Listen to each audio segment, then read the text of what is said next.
Ang kwento ay nagsisimula sa dalawang batang tao na nagmumuni-muni tungkol sa kung paano ang mga step-sibling ay karaniwang dalawang estranghero na biglang naging magkapatid at hindi naman nag-spend ng maraming oras na magkasama. Ang lalaking si Yuta Asamura ay nag-iisip tungkol sa kung paano ang mga pelikula at libro ay madalas na naglalarawan sa mga step-sibling na nagiging romantikong magkasintahan, nagkakaroon ng relasyon bilang isang lalaki at babae, sa dahilan na wala silang kaugnayang dugong. Sa kabila ng katotohanan ang mga mundong ito ay napakalayo sa realidad, ang babae na si Saki Ace ay nagmumuni-muni na madalas sabihin ng mga tao na lahat ng magkapatid ay nagsisimula bilang estranghero, ngunit sa kaso ng mga step-sibling, hindi ito nagbabago. Mananatili silang estranghero hanggang sa huli, at pagkatapos ay nagkikita sila sa kalye na hindi man lang napapansin ng isa't isa, dahil sila ay dalawang estranghero lamang. Naghiwalay sila ng daan, at nakipagkita si Saki sa kanyang ina. Habang si Yuta ay dumating sa kanyang lugar ng trabaho, kung saan siya ay bumati sa kanyang katrabaho, si Yomiuri. Sa susunod na bahagi, nakatagpo sina Saki at ang kanyang ina, si Ekiko, ng isang lalaki sa isang restaurant, at sa susunod na araw, nalaman natin na siya pala ang ama ni Yuta, si Tai, na nagsabi sa kanyang anak na plano niyang magpakasal muli. Ipinaliwanag ni Tai na ang babae ay nagtatrabaho sa isang bar at nakilala niya ito nang pumunta siya roon kasama ang kanyang boss. Binanggit din niya na nag-ayos siya ng isang pagkikita para sa gabing iyon upang makilala ni Yuta ang babae, na inaasahan ng kanyang presensya pagkatapos ng trabaho. Hindi nababahala si Yuta sa bagong kasal ng kanyang ama, sinasabi na ang mahalaga ay ang kaligayahan ng kanyang ama, sa kabila ng lahat, walang magbabago sa kanyang buhay. Gayunpaman, binalaan ni Tai na, sa kabaligtaran ng iniisip ni Yuta, magbabago ang kanyang buhay dahil magkakaroon siya ng bagong nakababatang kapatid na babae. Ang anak ng bagong asawa ng kanyang ama. Bago ang pagkikita, nakita ni Yuta ang larawan ng kanyang bagong kapatid, isang maliit na bata. Pero nang dumating siya sa bar kung saan sila nag-ayos na magkita, ipinakilala ni Yuta ang kanyang sarili at nakilala si Ekiko, ang bagong asawa ng kanyang ama, at ang kanyang anak na si Saki, na halos kasing edad niya. Nagulat ang lalaki, at ipinaliwanag ni Tai na ipinagdiriwang niya ang kanyang kaarawan isang linggo bago ang kay Saki, kaya siya ang nakatatandang kapatid.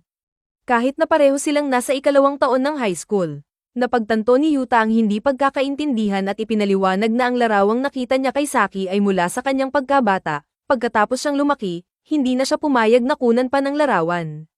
Ang batang babae ay nagpapaliwanag na hindi siya photogenic. Sa kalaunan, sa banyo ng bar, sinabi ni Saki kay Yuta na siya ay na-relieve na makita na hindi siya nakakatakot dahil magsasama na sila mula ngayon. Sabi ni Yuta na ang mga nakakatakot na tao ay madalas na mukhang banayad.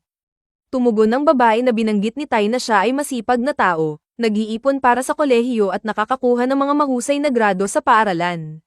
Sumagot si Yuta na ang mga kriminal ay maaari ring maging napakatalino, na nagpasimula kay Saki na tumawa. Pagkalipas ng ilang sandali, umalis sila sa bar na magkasama, at sinabi ni Saki na nais niyang sabihin kay Yuta ang isang bagay bago lumabas ang kanilang mga magulang, dahil ito ay isang bagay na maaari lamang niyang sabihin sa kanya. Nagbiro si Yuta na tiyak na siya ay isang kahangahangang tao dahil agad siyang nakamit ang tiwala ni Saki. Nagsabi si Saki na ang kanyang humor at paraan ng pagsasalita ay nagpapaisip sa kanya na madali siyang makasama, at dahil dito, dapat niyang maunawaan kung ano ang nais niyang sabihin.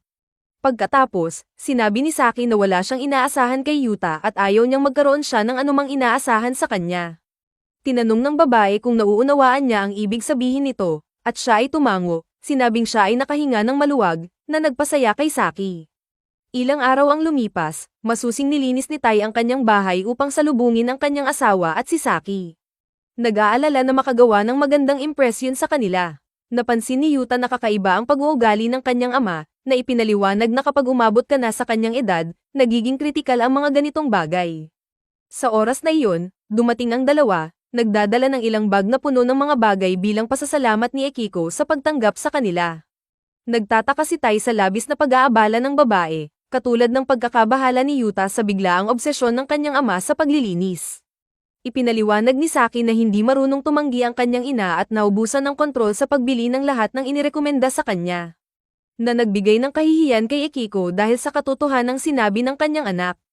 Pagpasok nila sa bahay, agad napansin ni Ekiko ang kalinisan. Nagsimula sanang sabihin ni Yuta na sila ng kanyang ama ay abala sa paglilinis ng bahay sa mga nakaraang araw, ngunit binanggit ni Ekiko na sinabi ni Tai na sobrang saya nila sa paglilinis. Kaya't nagpa siya si Yuta na huwag sirain ang imaheng nais ipakita ng kanyang ama at sinabi na ang moto ng pamilyang Esemir ay alisin ang bawat alikabok. Napansin ni Saki na medyo labis ang moto ng pamilya, lalo na sa malinaw na obsesyon ni Tai sa kalinisan. Tinanggap silang dalawa ni Tai at sinabi na umaasa siya na magkakaroon silang apat ng masayang buhay sa ilalim ng isang bubong. Dahil sa labis na pagsisikap na makagawa ng magandang impresyon, nagtawanan sina Saki at Ekiko sa sitwasyon at sinabing magiging kasiyahan nila ang manirahan roon. Pagkatapos, ipinakita ni Yuta kay Saki ang kanyang kwarto at ipinaliwanag na siya at ang kanyang ama ay nakapag-set up na ng mga kurtina at ng kama. At naglagay din sila ng desk, ngunit maaari niyang baguhin at ayusin ang lahat ayon sa kanyang gusto. Tumingin si Saki sa kanyang bagong kwarto at nagkomento kung gaano ito kaluwang. Sabi ni Yuta na normal lang ang sukat nito, at ipinaliwanag ni Saki na siya at ang kanyang ina ay namuhay sa isang lumang studio apartment, kaya hindi siya nagkaroon ng sariling kwarto. Tinanong ng lalaki kung sila ba ng kanyang ina ay natutulog na magkasama. Sinabi ni Saki na ang kanyang ina ay nagtatrabaho sa gabi, na may ganap na ibang schedule, at dahil dito, palagi siyang natutulog ng mag-isa. Pagkatapos, humingi ng tawad si Yuta, na iniisip na ang kanyang nakaraang buhay ay mas komportable kaysa ngayon, na kailangan niyang mamuhay kasama ang dalawang lalaki sa parehong bahay.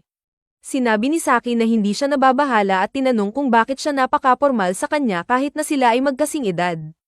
Ipinaliwanag ng babae na hindi siya nababahala sa paraan ng pagsasalita niya, ngunit naisip niya na normal lamang na mas casual siya sa mga kaibigan at kaklase.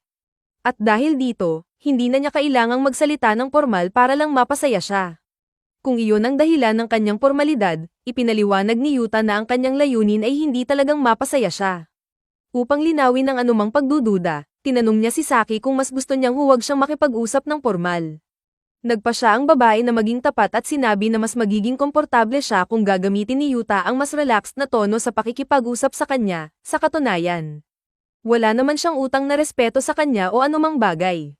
Agad na iniwan ni Yuta ang formalidad, na nagdulot ng kaunting gulat kay Saki dahil sa bilis ng pagbabago. Ipinaliwanag niya na magiging mahirap para sa kanila na makipag-usap na parang mga matagal ng magkaibigan, ngunit dahil siya ay tapat at malinaw ang kanyang mga nais, mas pinadali nito ang sitwasyon para sa kanya. Tumawa si Saki at nagkomento na siya ay masaya na naayos nila ang kanilang mga pagkakaiba. Ibinahagi niya na ang mga kaibigan niya sa paaralan ay hindi seryoso sa kanyang paraan ng pakikitungo sa mga bagay. Dahil tumatawa sila at sinasabi na parang gusto niyang makipagkontrata sa kanila. Nagpatuloy si Saki, sinabing dahil dito, pinutol niya ang ugnayan sa lahat maliban sa isang tao, dahil hindi siya nagmamalasakit sa iba dahil hindi nila naintindihan ang kanyang iniisip at tila sayang ang oras na subukan pang pasayahin ang mga lalaki na hindi naman sinubukang makipag-ugnayan. Pagkatapos, inalok ni Yuta si Saki na tulungan siyang ayusin ang kanyang mga bagay, at tinanggap niya ang kanyang tulong. Kaya, habang mas kilala ni Ekiko at Saki ang bahay at nag-aayos, tumulong si Yuta na buksan ang mga kahon ng lipat, kahit na hindi sinasadyang natagpuan ang isang piraso ng intimate na damit ng babae. Naging nahihiya ang lalaki sa sitwasyon, at nagtawanan sina Saki at ang kanyang mga magulang sa kanya. Pagkatapos, tinanong ni Yuta kung nag-aaral si Saki sa Soisei High School. Nakumpirma niya ito at tinanong kung sa tingin niya ay kakaiba na isang babae ang nag-aaral sa preparatory school. Tinanggihan ito ni Yuta at ipinaliwanag na nagtatanong siya dahil nag-aaral din siya roon. Pagkatapos, sinabi ni Yuta na kung maaari, nais niyang magkunwari silang mga estranghero sa paaralan, humihingi ng tawad sa kanyang hiling. Sumagot si Saki na hindi siya nababahala dahil hindi ito mahalaga sa kanya, at baka mas mabuti nga para sa kanya iyon. Nagsimula sanang sumagot si Yuta nang tumunog ang kanyang telepono, na pumutol sa usapan. Sabi ni Saki na maaari siyang umalis o tumawag sa harap niya kung gusto niya. Nagpasalamat siya at umalis ng silid upang sagutin ang tawag. Kinabukasan, habang nasa kanyang shift, sinabi ng katrabaho niyang si Yamori na amoy siya ng babae at tinanong kung mayroon siyang girlfriend. Nagulat si Yuta na amoy siya ni Saki, at patuloy na nangasar si Yamori, nagtatanong kung ilang oras siyang nagtagal sa tabi ng babae para mapatagal ang amoy na iyon. Hindi siya natuwa sa biro at sinabi niyang aalis na siya, na nagpa-sorry si Yamori dahil sinabi na niyang may kapatid siya at kaya inisip niya na lumipat na ang babae.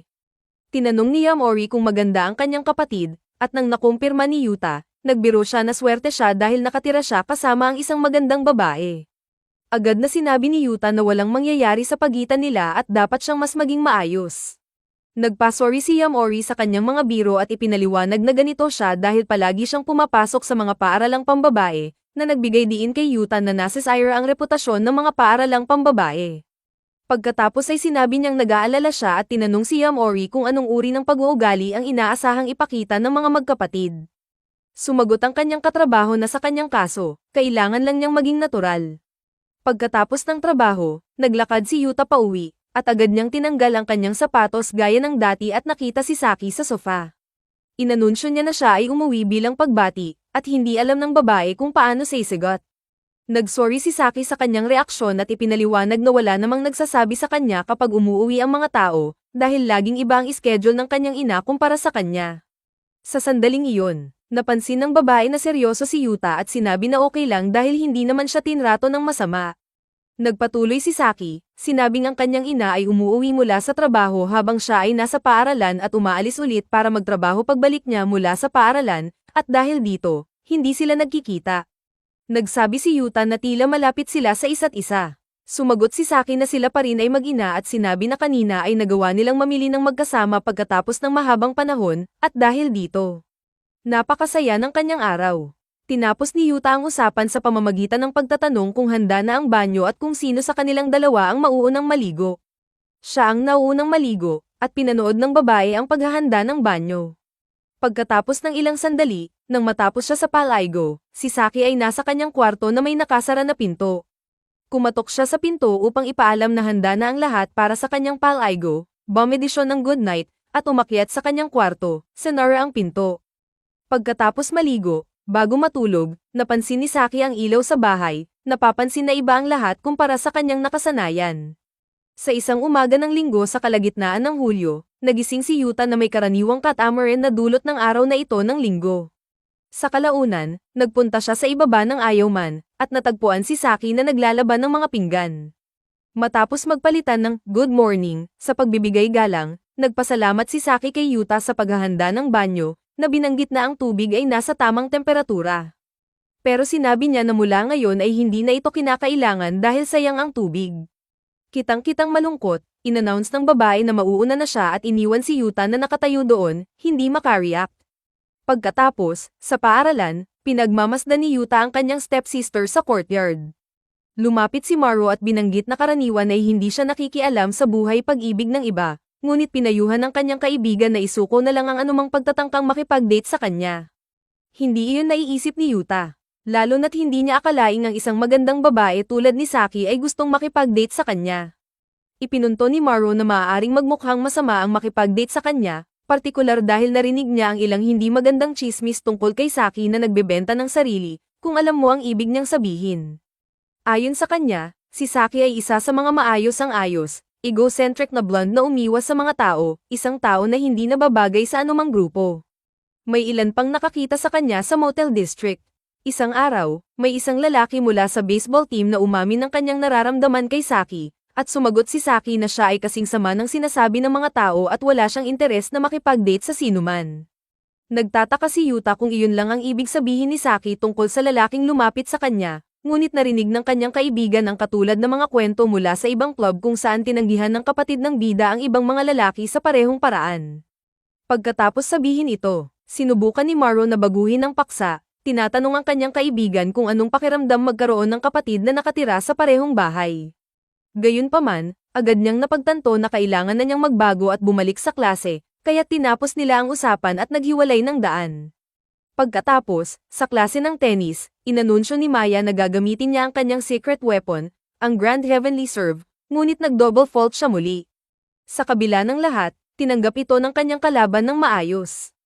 At nag-umpisa silang mag-interact ng maayos. Malapit, nakatingin si Yuta sa kanyang stepsister mula sa gilid, na tila nalulumbay habang nakikinig ng musika gamit ang kanyang headphones. Nagpa siyang makipag-usap, ipinaabot ang kanyang pagkabahala nang makita ang isang kakilala na nalalampasan ang klase.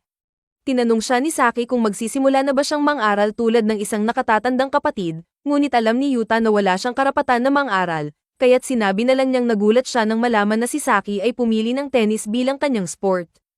Ipinaliwanag ni Saki na gusto ni Maya na pareho silang pumili ng parehong sport, ngunit iyon lang ang isa sa mga dahilan. Tinanong ni Yuta kung si Maya ay isa sa mga kaibigan ni Saki, at tumugon siya ng oo, kahit na tila si Maya ay kaibigan ng lahat, hindi lang niya. Sa pagkuha ng pagkakataon, nais malaman ni Saki kung bakit pinili ni Yuta ang tennis, ngunit nahihiya siyang sabihin.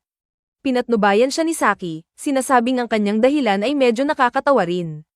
Kaya, inamin niya na pinili niya ito dahil walang team matches. Ayaw niyang umasa sa iba o hayaang umasa ang iba sa kanya. Sinabi ni Saki na pareho sila sa aspeto na iyon dahil ayaw niyang makilahok sa team sport upang hindi makipaglapit sa iba.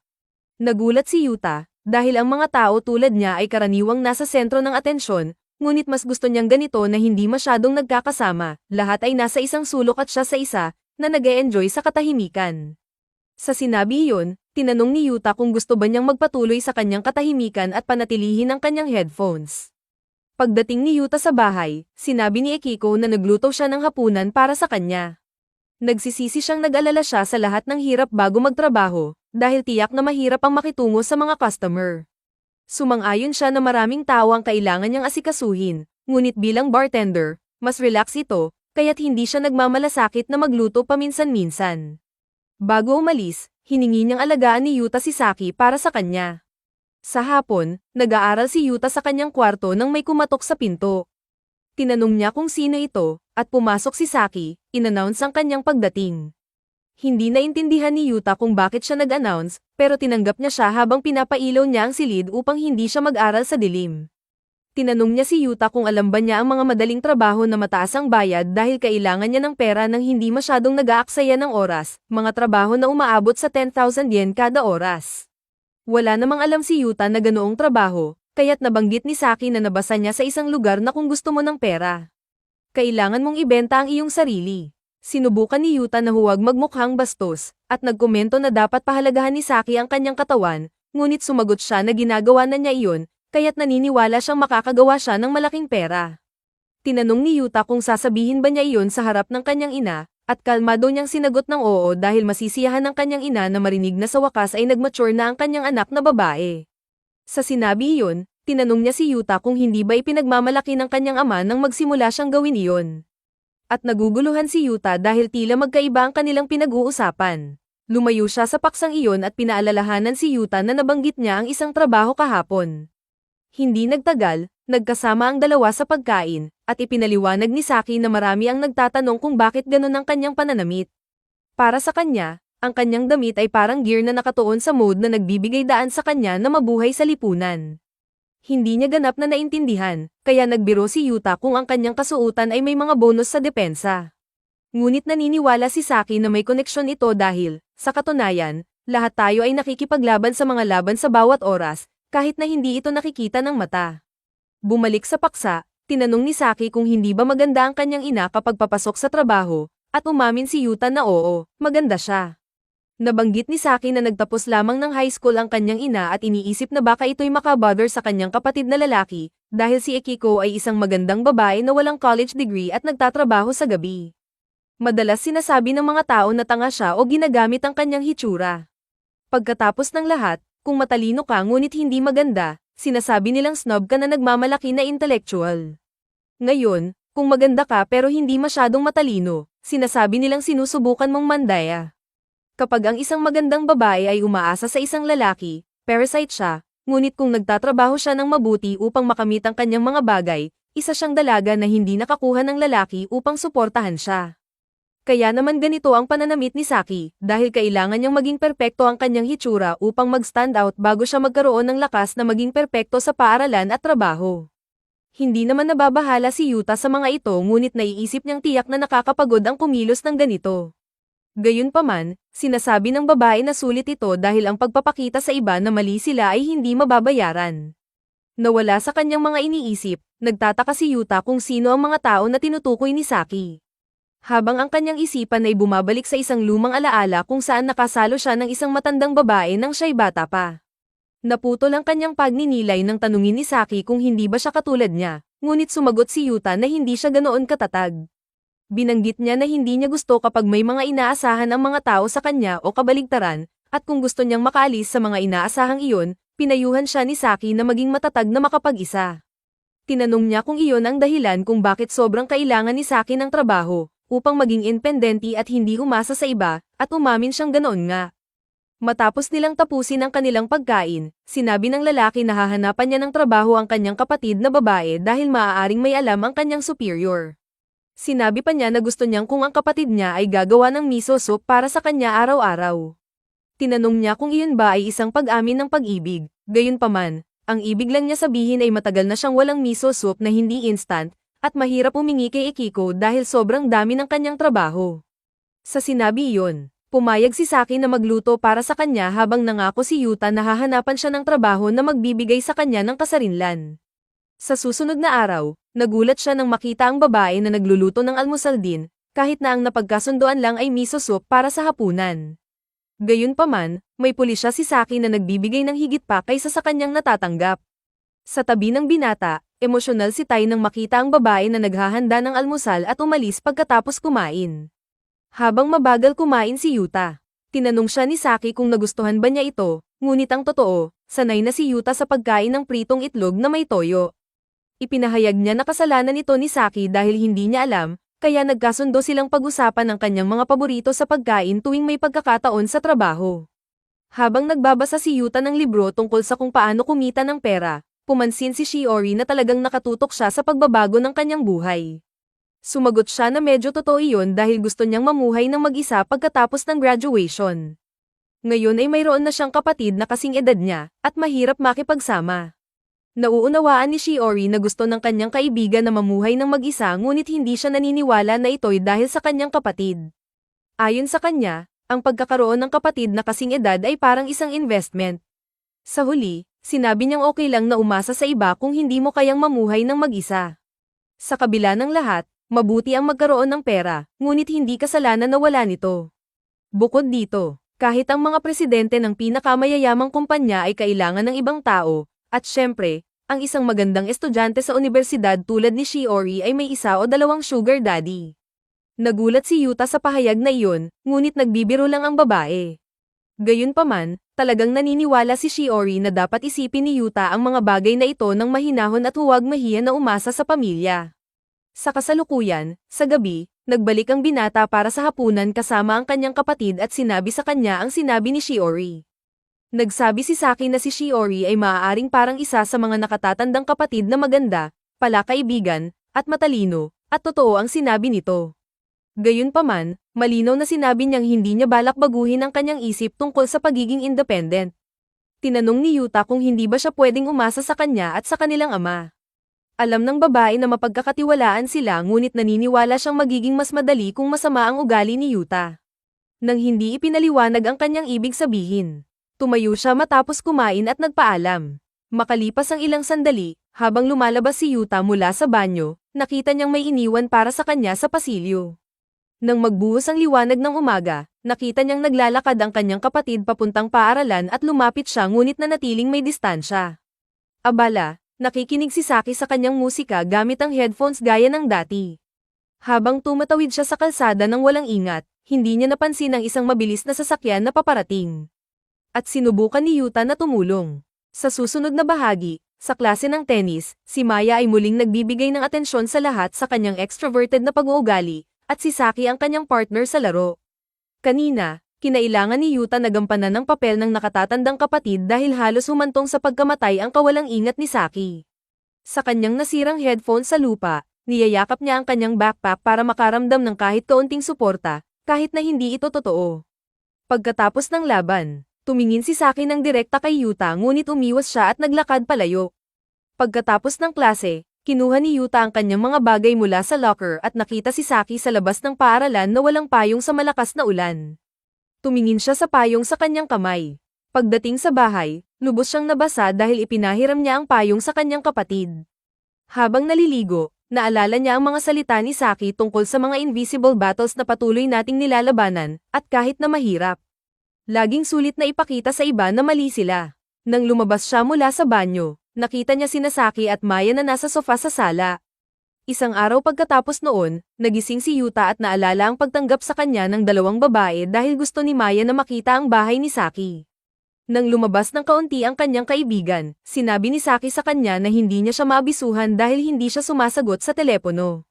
Tinanggap ni Yuta iyon ng maayos, naisip na baka nasa shower siya o kaya'y may ibang ginagawa. Sa pagkakataong iyon, humiling siya ng contact information. Kinabukasan ng umaga, narinig ni Yuta ang pag-uusap ni Saki at ng kanyang ina na nagpasya silang mag-almusal ng sabay, masaya dahil matagal na silang hindi nagawa iyon. Nang sumunod, nagselo-salo ang lahat sa mesa at sabay-sabay na kumain ng Japanese omelette na may puting dashi, tinatangkilik ang pagkain. Naalala ni Yuta ang kanilang kasunduan at sinabi kay Saki na gustong-gusto niya ang fried eggs.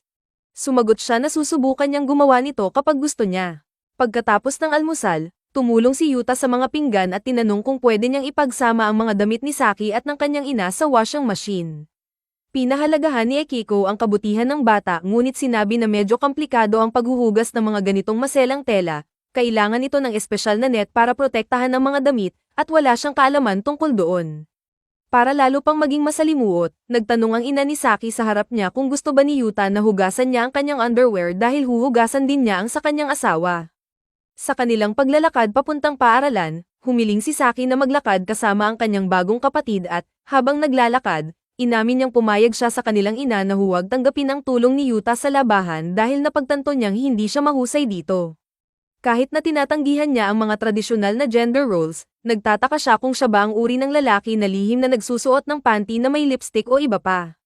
Humiling si Yuta na magpakakom siya at gusto niyang malaman kung saan niya nakuha ang ideyang iyon. Ngunit habang siya'y nagpipilit na posible iyon, nagalit siya at umiwas. Argumento ni Saki na ginagawa pa niya ang kanyang eyebrows. Ipinaliwanag ni Yuta na pinapagawa niya ito sa barbers at ito ay isang alpha thing. Bukod dito, natural ang hugis ng kanyang eyebrows na nagbigay ng inggit kay Saki. Tinanong niya ang kanyang kapatid kung sa palagay niya ay masama bang ipasok ang gender differences sa dalawang kategorya, at hindi sigurado si Yuta kung ano ang isasagot tungkol dito pero naisip niyang marahil ay masama nga.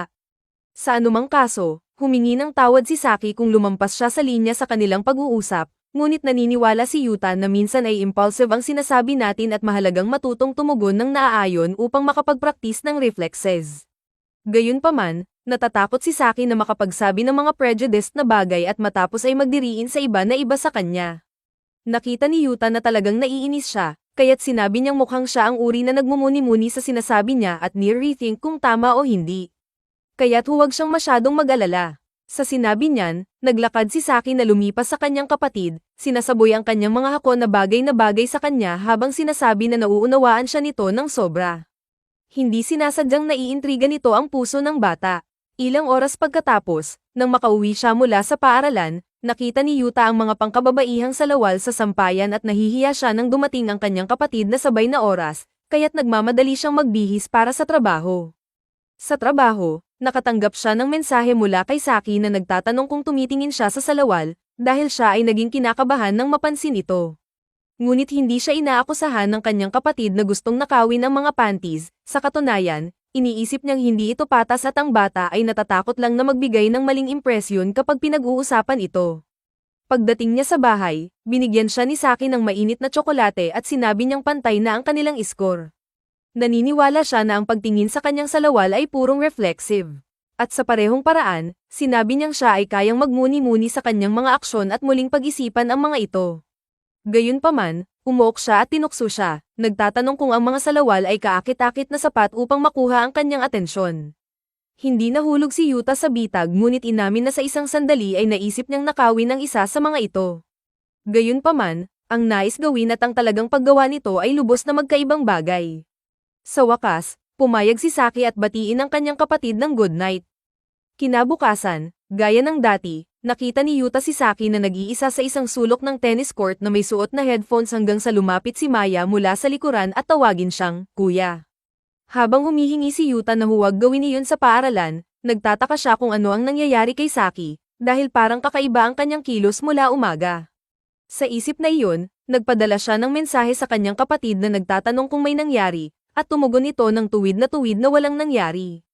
Sa hapunan ng araw na iyon, nang magkita silang dalawa, humingi siya ng paumanhin dahil hindi siya nakahanap ng trabaho na maganda ang sahod, ngunit hindi siya umaasa na mangyayari iyon agad. Sa kanyang karaniwang malangkolikong anyo, naligo si Saki at naglagay ng hairpin sa kanyang buhok habang tumitingin sa salamin. Habang nagbabasa ng libro ang kanyang kapatid na nakahiga sa kama, dahan-daang lumapit siya sa pamamagitan ng pasilyo, binuksan ang doorknob, at pinatay ang ilaw. Nang hindi maunawaan, nahulog ang libro ni Yuta sa kanyang mukha habang nag-aalis ng damit ang kanyang kapatid na dahan-daang lumapit upang aislag ang mukha ni Yuta, tinutukoy siya sa kanyang apelyido, Asamura. Nagtanong si Saki kung handa ba siyang bilhin siya. Sa sandaling ito, nakikita natin ang alaala ng pagdating ng batang babae sa kanyang bagong tahanan mula sa kanyang pananaw. Noong linggo na iyon, ang damdaming nagmarka sa kanya ay ang ginhawa dahil nakatagpo siya ng dalawang lalaking maaari niyang pagkatiwalaan. Ang pinakamagandang bahagi ay agad niyang natanto ito pagdating niya. Mula sa unang sandali, alam ni Saki na mayroon siyang nakababatang kapatid na nagmamalasakit sa kanyang nararamdaman at kayang maghanda ng palaygo para sa kanya. Matapos siyang tapusin, hindi niya kailanman naisip na siya ay nasa parehong paaralan, at iyon ang icing sa ibabaw. Noong Lunes, nakipag-usap si Yuta sa kanya sa paaralan, at napansin niyang mas maluwag siya kaysa sa kanyang inaasahan. Sa totoo lang, nababahala ang batang babae sa katotohanang pinaniwalaan niya ang mga tsismis tungkol sa kanya. Ngunit hindi niya sinisisi ang kanyang kapatid sa pagkakaalam kung paano siya tiningnan ng iba. Sa kanyang depensa, nagalit siya nang marinig ang katotohanan mula sa kanya at nagmamalasakit na hindi siya nasiyahan. Maaaring ito ang kauna-unahang pagkakataon sa kanyang buhay na may isang tao na nakakaunawa sa nararamdaman ni Saki nang hindi ito pinipilit. Noong Martes, sumulat siya ng paalala na huwag kalimutang gusto ng kanyang kapatid ang pritong itlog na may toyo dahil nangako siyang magluto para sa kanya araw-araw hanggang makahanap siya ng trabaho na sapat ang bayad para sa kanilang dalawa. Sa kanyang isipan, ito ang pinakamaliit na bagay na maaari niyang gawin. Nang sabihin ni Yuta na hindi pa rin siya nakahanap ng trabaho, parang isang paghingi ng tawad iyon, ngunit alam ni Saki na hindi ito magiging madali, kaya't hindi siya nag-aatubiling magpahintulot. Sa lahat ng usapan tungkol sa tamang paraan ng pagdepende sa iba, kahit na sa simula ay hindi gusto ng batang babae ang ideya, natuklasan niyang magagawa niya ito para sa kanyang kapatid. Noong Miyerkules, nakatutok sa kanyang musika. Hindi napansin ni Saki ang sasakyan na dumadaan sa kalye at halos maaksidente, ngunit nailigtas siya ng kanyang kapatid sa tamang oras. Matapos maiwasan ng isang trahedya, sinabi niya sa kanya na mas dapat siyang magpakatutok sa kanyang ginagawa. Ang pag-uugali ni Yuta bilang nakababatang kapatid ay nagdulot ng kakaibang damdamin sa batang babae. Ngunit ang araw na iyon ay may isa pang pangyayari sa kalaunan ng parehong Miyerkules, dumating si Maya upang magtagal ng ilang araw sa bahay ni Saki. At tatlo silang nagtawanan habang naglalaro ng mga video game. Matagal nang hindi siya nagtawanan ng ganun. Sa pagtatapos ng araw, nagpalitan sila ng mga kontak para mas madalas makipag-ugnayan. Habang tinitingnan ang profile picture ng kanyang kapatid, napansin niyang ito ay isang magandang tanawin na bagay sa kanya. Noong Huwebes, sinabi niyang ang pagkakaroon ng kagustuhang gumawa ng isang bagay ay lubos na naiiba sa aktwal na paggawa nito, at sumang-ayon si Saki sa pananaw na iyon. Sa katunayan, nagsimula siyang makaramdam na sa tuwing nagbabahagi si Yuta ng kanyang mga iniisip, palaging may mga bagay na sumasang-ayon siya at nais pakinggan. Ang damdaming iyon ay labis na nakapagpapalakas ng loob, nagbibigay sa kanya ng pakiramdam ng pag-unawa at pag-aari. Sa kakaibang paraan, natanto niyang mapanganib si Yuta Asamura dahil sa sobrang pag-unawa niya sa kanya. Bumalik sa kasalukuyang sandali, habang nakahubad si Saki sa kanyang kama, inamin ni Yuta na ang kanyang kapatid ay kumikilos na parang mga babaeng kin-hatred niya dahil ginagamit nila ang kanilang anyo para makakuha ng bentahe. Mula sa sinabi niya noon, ayaw ni Saki na makita sa ganoong paraan, at hindi ito makatwiran na isipin ng isang bagay ngunit kumilos ng kabaligtaran. Sa awkward na paraan, itinanggi ni Saki na siya lamang ang nakakaunawa sa kanya, ngunit tumugon si Yuta na hindi ito tungkol sa kanya, ito ay tungkol sa kanya. Sa wakas, matapos siyang takpan ng kanyang kapatid, humingi siya ng tawad. Habang nag-uusap sila hanggang sa bukang liwayway, sinabi ng batang babae ang tungkol sa kanyang ama, kung paano niya akalaing mabait ito. Ngunit pagkatapos mabaygo ang kumpanya, tumigil itong magtiwala sa mga tao. Mula noon, nagsimula ang kanyang ina na magtrabaho ng doble para suportahan ang kanyang anak, ngunit hindi ito gusto ng kanyang ama. Dahil nagtatrabaho si Aiko sa isang bar, iniisip ng kanyang asawa na ito ay isang nakabababang trabaho kung saan kailangang magpakita ang mga babae para kumita ng pera mula sa mga lalaki. Naiintindihan ni Saki na nagbago ang kanyang ama pagkatapos ng nangyari, ngunit hindi niya kailanman naisip na makatarungan ang paglalabas nito sa kanyang ina. Sumang-ayon si Yuta dito, lalo na't may katulad na nangyari sa kanyang pamilya, nang mga liwa ang kanyang ina, naging paranoid si Tai tungkol sa mga babae sa loob ng ilang panahon. Nagulat, tinanong ni Saki kung naging paranoid din si Yuta, ngunit ibinaba lamang nito ang kanyang ulo sa kalungkutan, na hindi sumasagot. Pagkatapos, sinabi ni Saki na medyo katulad siya ni Yuta, kahit na sa mga problema na pareho nilang dinaranas. Sumang-ayon si Yuta ngunit naniniwala pa ring maaari silang magkasundo bilang magkapatid. Sa katunayan, upang mapagan ang sitwasyon, sinabi niyang wala siyang pakialam na tawagin siyang kuya. Hindi sinasabi ang iniisip niya tungkol dito. Tumawa si Saki at pinasalamatan siya sa pagkakataong iyon. Habang tumatayo siya, sinabi niyang asahan siya kay Yuta mula noon. Noong Sabadong iyon, naghapunan sina Saki at Yuta ng mag-isa matapos hikayatin ang kanilang mga magulang na lumabas para sa isang hapunan. Dahil siya ang nag-isip nito, naniwala si Saki na laging iniisip ni Yuta ang iba. Sa parehong pagkakataon, ito ang dahilan kung bakit hindi niya maitanggi ang tawag sa kanya na kuya, dahil sa sandaling iyon, naramdaman niyang nakadepende siya sa kanya sa lahat, at ayaw niya iyon. Sa kanyang tala-arawan, humingi siya ng tawad sa kanya dahil dito. Araw-araw, karaniwang tinatawag ni Saki si Yuta sa kanyang apelyido, Asamura, at ang pagtawag sa kanya ng ganoon ay nagdudulot ng kakaibang damdamin sa kanyang puso. Napakaiba nito kumpara sa nararamdaman niya kapag tinatawag niya siya bilang kapatid. Ito ay isang bagay na napakaiba sa lahat ng naranasan niya na wala nga itong pangalan. Matapos ang lahat, nang mapagtanto niya ito, nagsimula si Saki na magkaroon ng damdamin para sa kanya, at labis itong naguluhan sa kanyang isipan na halos hindi siya makatulog. Gusto lang niyang mamuhay ng mag-isa, ngunit ngayon ay naisip niyang ang bahagi niya na labis na nagnanais ng kalayaan ay tila medyo kaawa-awa. Sa dulo ng araw, hindi niya maintindihan kung ano ang nangyayari sa kanyang puso. Noong Huwebes, nagmuni-muni si Yuta tungkol sa kung paano ang isang stepsister ay isang estranghero na bigla na lang nagiging kapatid mo dahil nagdesisyon ang iyong mga magulang na magpakasal. Walang kaugnayang henetiko, walang mga karanasang pinagsaluhan. Hindi ito dapat mukhang kakaiba, ngunit isang buwan matapos siyang makisama kay Saki, napansin ng bata na siya ay nasa isang mas magulong pwesto sa kanyang puso. Kapag tinatanong niya ang kanyang sarili kung ano ang relasyon niya sa kanyang bagong stepsister, hindi niya alam kung paano sasagutin ito. Pagdating sa bahay, sinalubong siya ni Saki sa isang paraan na medyo mas malapit kaysa sa kanyang nakasanayan.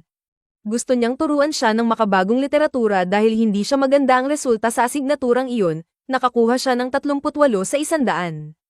Hindi naman siya umaasa ng iba, dahil hindi siya kailanman naging magaling sa literatura kahit na mahusay siya sa lahat ng ibang asignatura. Sa isang dahilan, hindi naiintindihan ni Saki ang nararamdaman ng mga tauhan. Natagpuan ito ni Yuta na kakaiba dahil palagi niyang nakikita ang batang babae bilang isang tao na labis na nagmamalasakit sa iba, kahit sa kanya, palagi niyang sinisikap na intindihin ang kanyang panig at tulayin ang kanilang mga pagkakaiba. Gayunpaman, naniniwala si Saki na mali ang bata tungkol dito. Sa kabaligtaran, tinutulay niya ang kanilang mga pagkakaiba dahil sa hindi niya pag-unawa sa nararamdaman ng iba. Sa pagsasalita tungkol dito, nababahala si Saki tungkol sa kanyang grado sa literatura dahil kung hindi siya pumasa sa recovery exam, kailangan niyang dumaan sa remedial classes sa panahon ng bakasyon sa tag-init. Gusto niyang magtrabaho sa panahong iyon sa halip. Nang marinig ito, humingi ng tawad si Yuta dahil hindi pa siya nakakahanap ng trabaho na maayos ang bayad, ngunit hindi kailanman nilalayong ipahiwatig ni Saki iyon. Sa katunayan, minsan ay nararamdaman pa niyang umaabuso siya sa kanya. Sa wakas, pumayag si Yuta na tulungan ang kanyang kapatid sa makabagong literatura. Sa kalaunan, sa kanilang unang ehersisyo, napansin ng pansamantalang guro na magaling ang kanyang estudyante sa mga tanong sa sanaysay sa simula, ngunit puno ng butas ang kanyang mga sagot sa mga tanong tungkol sa mga libro sa dulo. Tinanong niya kung nahihirapan ang batang babae sa mga libro kaya nauubusan siya ng oras para matapos ng maayos, at sumagot siya na tama siya. Nakakainis na nahulaan niya ito ng napakabilis dahil hindi ito ang pinakamahusay na pakiramdam sa mundo. Humingi ng tawad si Yuta kung siya ay naging walang ingat, ngunit naiintindihan ng kanyang kapatid na siya ay nagtutulak lamang sa kanya upang makatulong. Napansin ni Yuta na nahirapan si Saki sa bahagi tungkol sa librong Shiro ni Natsumi, kaya ipinaliwanag niya na ito ay tungkol sa malayang pag-ibig. Naniniwala si Yuta na mas madaling maunawaan ang ilang bahagi ng librong ito ngayon kaysa noong isinulat ito. Upang mapadali ang pagkatuto, tinanong niya kung saan pinakamahirap para kay Saki. Sinabi niya na hindi niya naintindihan kung ano ang iniisip ni Seniro o ang mga dahilan ni Miko sa mga desisyong ginawa nila. Tinanong ni Yuta kung kahit naisip man niya na ang dalawa ay may pag-ibig, dahil ito ang pangunahing kwento ng nobela, ngunit hindi niya iyon napansin. Nalito, Gusto niyang malaman kung ito ay romantikong uri ng pag-ibig. Naalala ni Yuta na ang pangunahing tauhan ay nakaramdam ng selos kapag may ibang lalaki na lumalapit kay Miko, ngunit hindi niya ganap na nauunawaan kung ano ang ibig sabihin nito. Komento ni Saki na dapat humingi ng tawad ang lalaki kung labis siyang nahahabag, ngunit naniniwala si Yuta na mayroong psychological barrier sa pagiging tuwirang ganun sa isang taong mahal mo. Sa totoo lang, ayaw ni Saki sa ideya ng isang tao na itinatago ang kanilang nararamdaman at hindi sinasabi ang iniisip nila. Dahil dito, nagmungkahi si Yuta ng isang ehersisyo kung saan iniisip ni Saki ang isang sitwasyon kung saan hindi siya makapagpahayag ng kanyang nararamdaman, marahil sa unang pagkakataon na siya ay nahulog sa pag-ibig. Dahil labis siyang naapektuhan ng kanyang nararamdaman kaya't hindi siya makapag-isip ng maayos. Ngunit tumugon si Saki na wala siyang karanasan sa pag-ibig, na agad niyang natuklasan na wala rin si Yuta. Ayon sa kanya, ang maaaring ipalagay mula dito ay walang kaugnayan ng grado sa literatura sa personal na karanasan. Sumang-ayon si Yuta, ngunit naniniwala siya na hindi mo kailangang makilala ang mga tauhan upang maunawaan ang kanilang nararamdaman, minsan, parang puzzle o mathematical formula ito.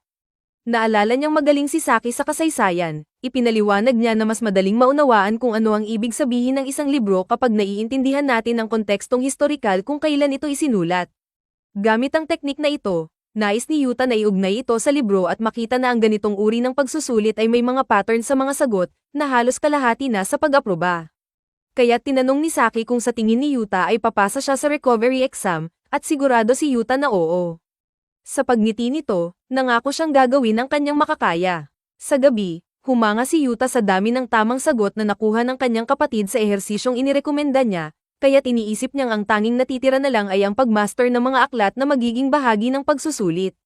Pinasalamatan at pinuri ni Saki ang kanyang kapatid bilang isang mabuting guro, kahit na hindi ito umamin. Bigla, tumayo ang batang babae at tumungo sa kanyang silid, at nagkaroon si Yuta ng impresyon na siya ay nakangiti. Ngunit nang tanungin niya siya, hindi niya masabi ng tiyak. Sa susunod na umaga, Biyernes, nakita ni Saki ang kanyang kapatid na bumababa ng hagdan at tumayo mula sa mesa upang maghanda ng pagkain para sa kanya tulad ng ipinangako, ngunit iginiit niyang patuloy na mag-focus siya sa kanyang pag-aaral. Kaya't umupo siyang muli at nakaramdam ng pasasalamat, ngunit nilinaw ni Yuta na wala siyang utang na loob sa kanya. Sa paaralan, naghanap si Yuta ng ilang mga teknik sa pag-aaral sa internet. Habang siya'y abala, hindi niya napansin ang pagdating ni Maya, na muling tumawag sa kanya ng kuya, at nagkomento na amoy pa rin siya ng pamilya Asamura. Nagrereklamo ang bata na masyado siyang malapit sa kanya, ngunit naniniwala si Maya na sapat na ang lapit nila para dito. Muli niyang hiniling na huwag siyang tawaging kuya sa paaralan, ngunit walang senyales si Maya na igagalang ang hiling na ito. Sa halip, tinatawag pa siya ng kapatid gamit ang iba't ibang bersyon. Napansin ni Yuta na sobrang dami ng bata sa araw na ito. At umamin si Maya na oo nga. Sa wakas, natapos na niya ang kanyang mga pagsusulit at ngayon ay ilalabas na ang lahat ng naipon na stress ng sabay-sabay. Tinanong ni Yuta kung wala ba siyang kailangang gawin na makeup exams, ngunit buong pagmamalaki niyang sumagot na hindi siya kailanman bumagsak sa kahit anong pagsusulit sa kanyang buhay at ang kanyang pangkalahatang average ay higit sa 8. Mukhang hindi gaanong impressed si Yuta, na nagalit kay Maya. Ipinamukha niya sa kanya na marahil ay hindi niya kayang gawin ang pareho. Nainamin niya ng walang labis na pag-aalinlangan. Dahil sobrang kahanga-hanga si Maya, tinanong siya ni Yuta kung mayroon siyang paraan upang matulungan si Saki na mag-aral ng mas epektibo. Nagbigay si Maya ng tingin na tila may ibang dahilan siya.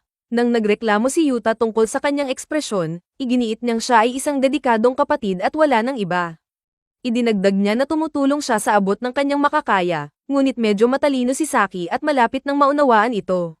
Kaya hindi na siya mangangailangan ng karagdagang tulong. Sumang-ayon si Maya, alam ang kanyang kaibigan. Ang issue ay kailangan ni Yuta ng paraan upang mapag-aral si Saki. Bagaman hindi iniisip ni Maya na espesyal siya, handa siyang tumulong.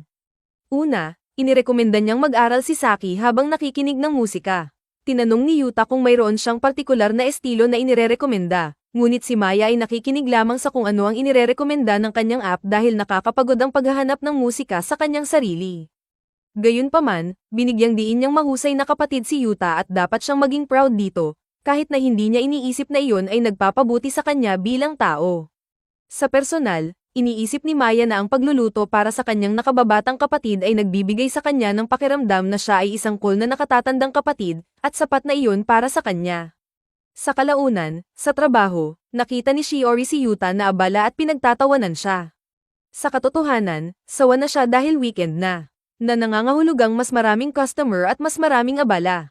Nagkunwari ng pagkabigla si Shiori at tinanong kung paano niya magagawang magsalita ng ganoon tungkol sa mga minamahal na customer, na pinapaalala sa kanya na mas madalas siyang nagrereklamo kaysa sa kanya.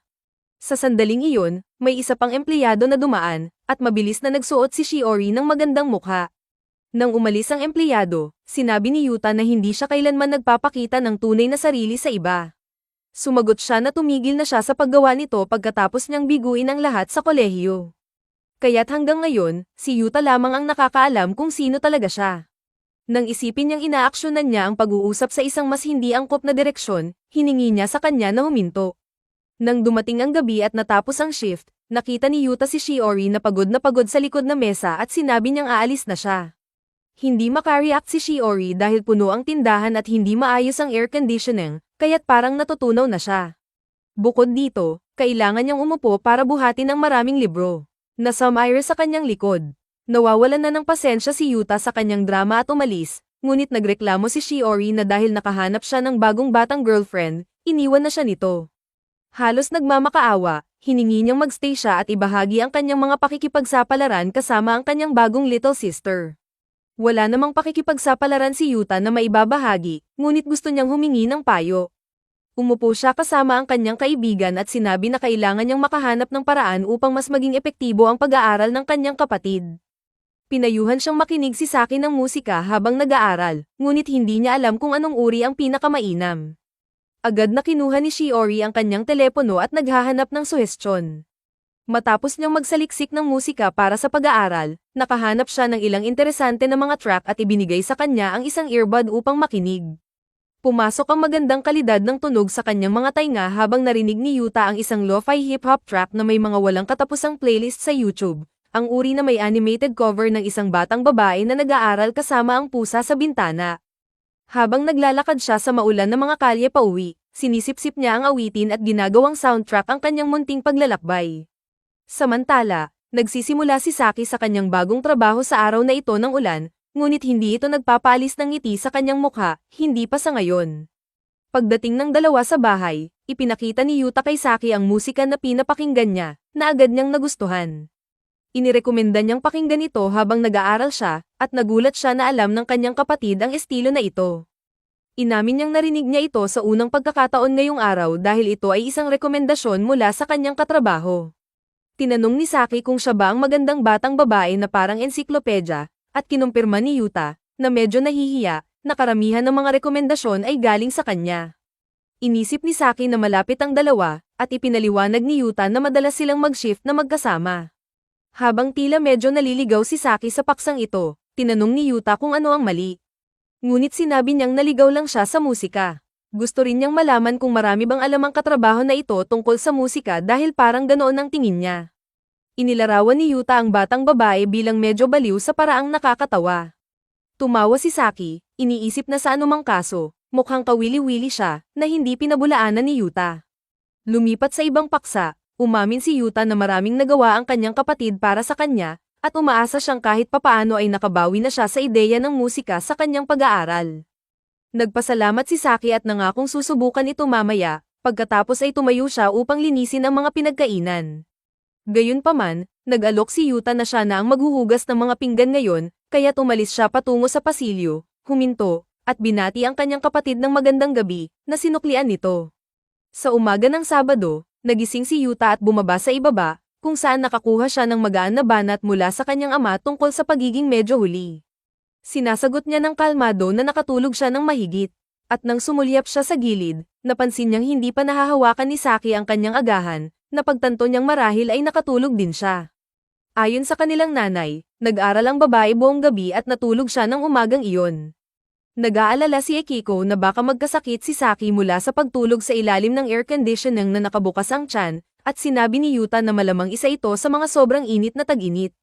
Sa trabaho mamaya, tinanong ni Shiori si Yuta kung alam ba niyang dumating na ang mas maraming kopya ng bagong inilabas na librong, The Rift of the Blue Knight, sa tindahan. Ito ay isang adaptasyon ng pelikula mula sa anime, at bilang isang tagahanga, Nais niyang ayusin ang istante ng mga kopyang ito ng maayos.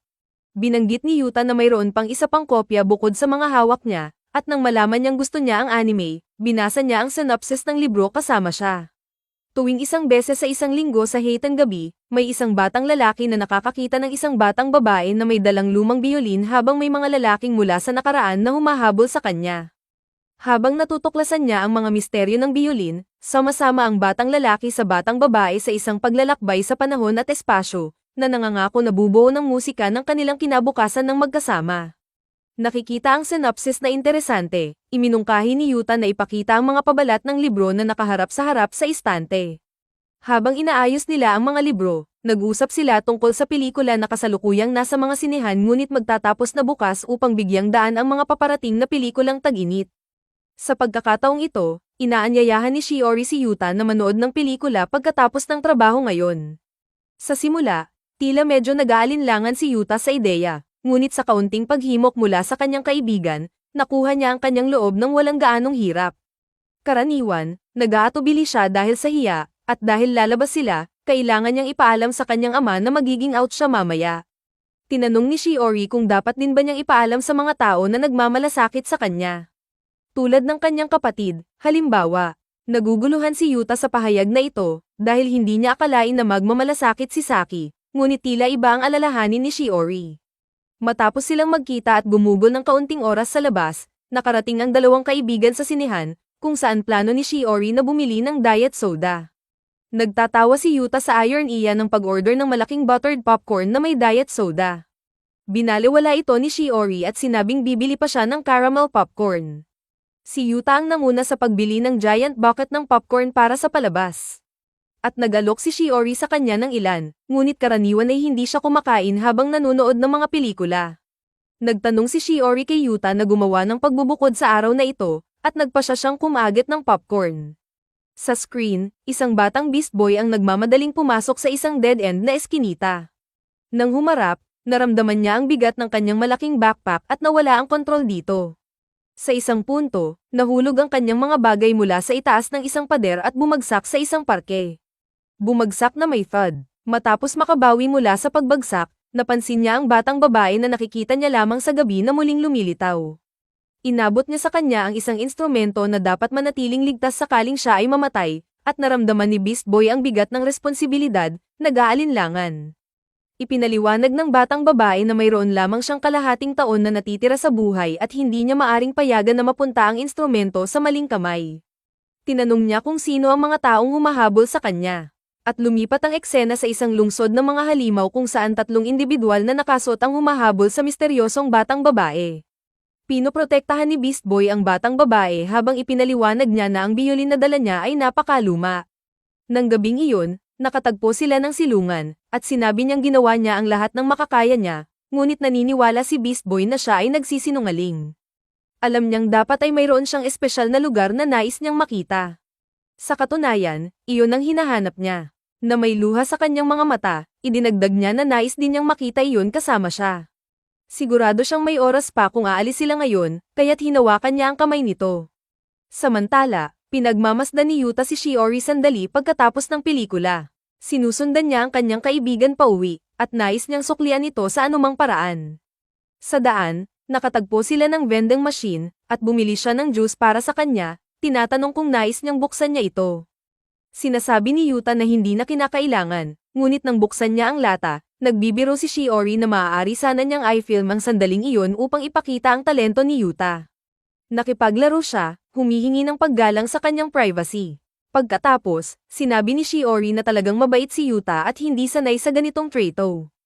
Naguguluhan si Yuta, at pagkatapos ay inihayag ni Shiori na mayroon siyang mahalagang sasabihin, na nagpadagdag ng kaba sa kanya. Sa kaunting hirap na pagpapahayag, sa wakas ay inamin niyang mayroon lamang siyang kalahating taon na natitira sa buhay. Sigurado si Yuta na nagbibiro lamang ang kanyang kaibigan at iniunat ang kanyang kamay upang magpatuloy sila sa paglalakad. Nang makita ito, naging emosyonal si Shiori at sinubukang magsalita, ngunit siya ay nabigla at huminto, tinatakpan ang kanyang mukha na parang walang nangyari. Muli siyang tumayo at nagkomento na ang tanawin mula doon ay kahawig ng parke sa pelikula, na sinang-ayunan ni Yuta.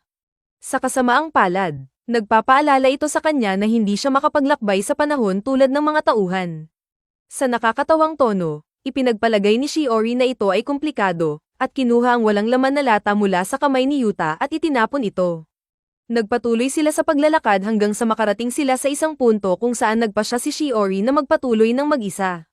Si Yuta, na nakatuon sa ibang bagay, ay natagalan bago maunawaan ang sinasabi niya, nagulat.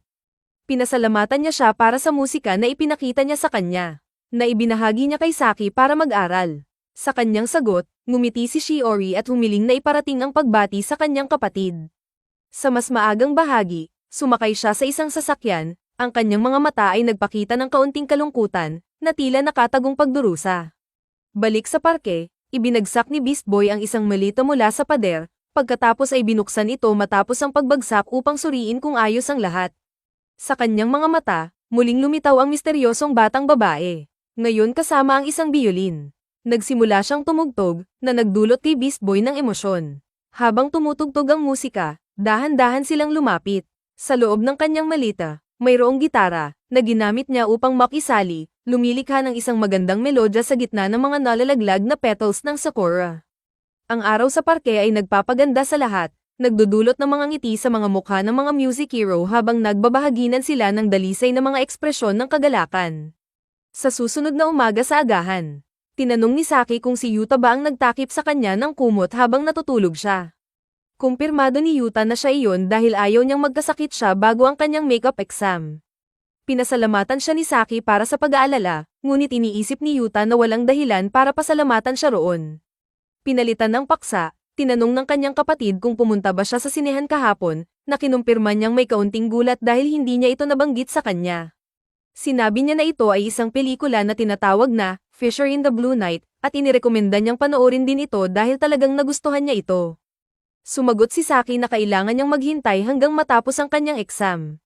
Kahit na hindi niya ito makita, dahil nakabatay ito sa isang libro, baka mabasa niya ito upang magsanay sa kanyang literatura, dahil hindi siya mahusay sa paaralan at pinagdadaanan niya ito ngayon. Sa pamamagitan ng pag-uusap, tinanong ni Saki kung nagde-date ba ang kanyang kapatid sa kanyang katrabaho. Ipinaliwanag ni Yuta na wala silang ganong klaseng relasyon ni Shiori, pareho lang silang mahilig sa mga libro. Kaya't marami silang napag-uusapan. Sa pagsasalita tungkol dito, sinabi ni Saki na gusto rin niyang magbasa ng mas marami, at umamin si Yuta na masarap magkaroon ng isa pang kaibigan na may ganitong hilig. Pagdating ni Yuta sa trabaho, humingi ng tulong ang kanyang katrabaho upang ayusin ang mga istante. Matapos ang maraming trabaho, naayos din nila ang lahat. Napansin ni Shiori ang isang customer na naghahanap ng isang bagay na hindi niya makita, kaya't nilapitan niya ito upang tumulong. Nang lapitan ng dalaga, napagtanto ni Shiori na kapatid ito ni Yuta at nahalina.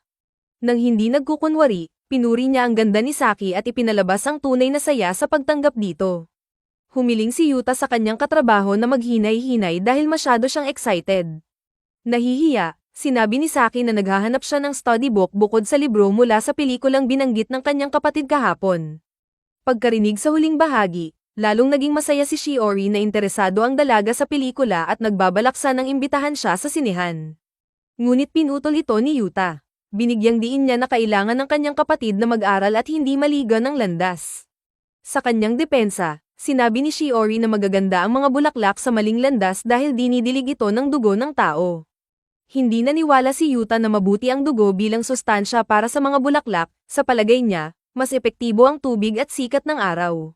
Sa pagkatalo sa argumento, binago ni Shiori ang paksa sa pamamagitan ng pag-alala sa kanya na hindi ito ang tamang oras para makipag-chat dahil may customer na nangangailangan ng tulong. Bumalik ang atensyon ni Shiori sa customer. Tinawag niya itong maliit na kapatid ng aking katrabaho na nagpakilala ang dalaga bilang Saki Asamura. Dahil sa pagkalito ni Shiori na kapatid siya ni Yuta Asamura, ipinaliwanag ni Saki na maaari rin siyang tawaging apelyido ng kanyang kapatid, ngunit minsan nagdudulot ito ng pagkalito. Kaya't nagpa siya ang empleyado na tawagin siyang Saki. Nang maayos na ito, tinanong ni Saki ang kanyang kapatid kung mayroon pa siyang ibang mga libro na mairerekomenda bukod sa mga hinahanap niya. Dahil mahilig itong magbasa at siguradong mayroon siyang magagandang suhestyon. Tunay na may ilang ideya si Yuta kung ano ang maaaring magustuhan ni Saki na basahin. Habang inaasikaso ni Shiori ang cash register, tinanong ni Saki ang kanyang kapatid kung madali bang tulungan ang mga tao. Umamin siyang madali lang ito dahil trabaho ito na nakabatay sa maliliit na usapan sa mga taong hindi mo naman talaga gusto. Sinabi niya na pagkatapos nilang kumuha ng kopya ng Fisher in the Blue Night, kailangan nilang kunin ang study book, na ayon sa empleyado, ay nasa istante isang palapag pababa sa kanan. Sa pagkakataong ito, habang tumutulong ang kanyang kapatid sa isang customer, napansin ni Saki ang karatolang nagsasabing may hiring ang tindahan. Nang hindi sinasabi ito, sinabi niya sa kanyang kapatid na kukunin niya ang libro at uuwi na. Bago umalis, binanggit niyang bagay sa kanyang kapatid ang apron na suot nito. Nang panahon na ng pagbabayad, humanga si Saki sa bilis ni Shiori sa pagbalot ng mga libro. At naniwala si Shiori na practice makes perfect matapos ang mahabang panahon ng pagtatrabaho roon. Sa pag-uusap, itinuro pa niya na mabilis din si Yuta sa ganitong bagay. Nang marinig ang unang pangalan ng kanyang kapatid, sandaling nag-isip si Saki at napagtanto na si Samira pala ang kanyang tinutukoy, dahil iyon ang tawag niya dito. Sa susunod na break, sinabi ni Shiori na cute ang kapatid ng kanyang kaibigan, at nagsimula ng mairita si Yuta sa pagka-obsessed ng kanyang katrabaho sa kanyang kapatid. Ayaw niyang magmukhang bastos. Pinapaalala ni Shiori sa kanya na sa edad niya, kailangan niyang makakita ng magaganda at batang babae ng madalas upang hindi siya matuyot. Itinuro ni Yuta na hindi naman malaki ang agwat ng edad nila, pero naniniwala si Shiori na may malaking pagkakaiba sa pagitan ng estudyanteng mataas na paaralan at estudyanteng kolehiyo. Sa katunayan, ayon sa estudyanteng kolehiyo, napaka-sweet at inosente ng ngiti ng batang iyon. Para sa mga dahilan at higit pa, iniisip ni Shiori na seryoso ang kabateran ni Saki. Sa pagdinig ng kapatid, na tila hindi na nagugustuhan ang takbo ng usapan, pinaalalahanan niya ang kanyang kaibigan na si Saki ang kanyang nakababatang kapatid. Sa umaga ng susunod na Lunes, nag-enjoy si Yuta Asamura sa simoy ng hangin mula sa isa sa mga balkonahe ng paaralan. Tulad ng dati, nagpakita si Maru at napansin na madalas nakasama ni Yuta si Maya kamakailan, at nagsimula na itong tawagin siyang kuya. Pinagtanggol ni Yuta ang sarili, sinabing hinanap lamang niya si Maya upang linawin ang ilang katanungan sa pag-aaral. Ngunit hindi masyadong pinansin ni Maru ang kanyang paliwanag at nagbigay ng payo sakaling magsimula ng makaramdam ng pag-ibig ang kanyang kaibigan, tulad ng sinasabi niyang eksperto siya sa ganitong bagay. Sa kabaligtaran, sinagot ni Yuta na hindi na siya makapaghintay para sa sandaling iyon. Parang sa tamang oras, sa pagtatapos ng araw ng paaralan, nagpakita si Maya kasama si Saki upang samahan si Yuta pauwi, at sumama na rin siya. Matapos ang mga komento ng tsismosong kaibigan sa balkonahe, nag-alala si Yuta sa kung ano ang iisipin ng mga tao kung malaman nilang masyadong malapit sa kanya ang dalawang dalaga. Sa daan, humingi ng tawad si Saki sa kanyang kapatid, ipinaliwanag na kinailangan niyang humingi ng tulong kay Maya para sa kanyang pag-aaral. Batay sa kasiyahan ni Maya, parang isang bata siyang dinala sa isang amusement park, na nag-alala kay Saki dahil nag-aalala siyang baka nakakainis ang pagdadala ng isang kaibigan na may ganitong masiglang personalidad. Pagkapasok nila sa bahay, si Maya ay pumasok ng maaga, isang kilos na hindi ikinatuwa ng may bahay. Humingi muli ng tawad si Saki, ngunit si Yuta, na nagbibigay sa kanya ng benepisyo ng pagdududa, ay tiniyak sa kanya na hindi ito makakaabala sa kanya. Sa gayon, naghiwa-hiwalay ang lahat. Nang pumasok si Yuta sa kanyang kwarto, nagbuntong hininga siya, na nagpapahiwatig na maaaring iba ang sitwasyon kumpara sa sinabi niya sa kanyang kapatid. Sa susunod na mga oras, nag-aral ang dalawang dalaga ng nakakagulat na tahimik hanggang sa lumabas si Yuta sa sala at bumatak ng ilaw. Akala ni Saki ay dumating siya para kumain, kaya tumayo siya upang maghanda ng pagkain, ngunit sinabi ni Yuta na mag-concentrate siya sa kanyang pag-aaral dahil may day off siya at kaya niyang magluto para sa kanyang sarili. Komento ni Maya na parang mabuting asawa si Yuta, ngunit sinubukan niyang huwag magpahalaga dito at nag-focus sa kusina. Sa kabila ng kanyang mga pagsisikap, wala siyang ideya kung paano magprito ng kahit simpleng itlog, na nag-iwan sa kanya na parang isang bulag sa gitna ng labanan. Bigla, nagpakita si Maya upang tingnan kung ano ang ginagawa niya. Umamin si Yuta na hindi siya magaling sa kusina at kahit ang pagtingin sa isang recipe sa kanyang telepono ay hindi nakatulong upang malaman kung saan siya magsisimula. Dahil abala si Saki sa kanyang pag-aaral, nag-alok si Maya na tumulong.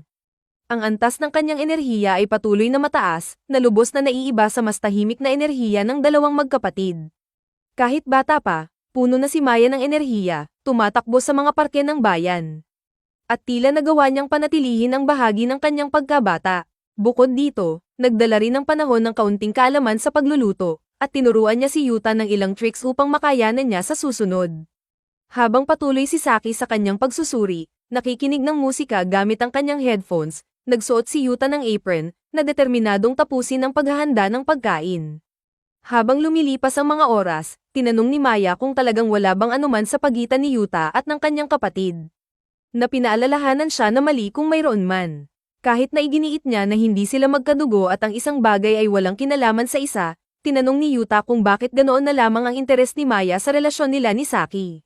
Hindi siya makasagot ng tuwid, pakiramdam lang niya na nagbago ng marami si Saki at gusto niyang maunawaan kung bakit. Halimbawa, gumagamit na si Saki ng mas maraming pabango kaysa dati, habang noong nakaraang taon, nagdadala siya ng wet wipes imbes na pabango tuwing pawisan siya. Ayon kay Maya, ito ay tanda ng isang taong in love, at least iyon ang deduction ng kanyang sarili na tinawag na detective na si Nora Asaka. Sa katunayan, nakaka-strange para sa kanya na may ganitong kagandang babae na sumusunod kay Yuta ngunit tila hindi siya nag-aalaga sa lahat.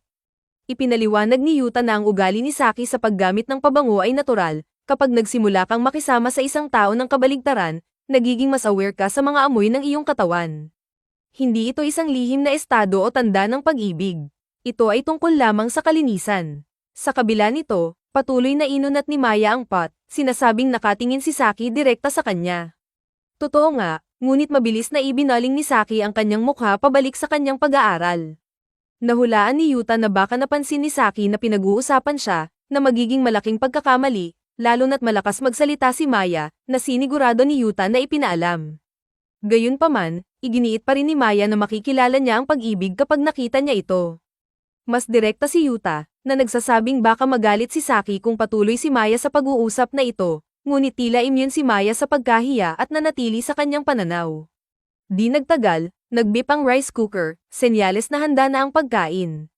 Nag-enjoy sina Saki at Yuta sa sweet and sour pork. Pinuri ni Saki ang ulam, na, para sa mas mabuti o mas masama, ay ginawa ng kanyang kapatid.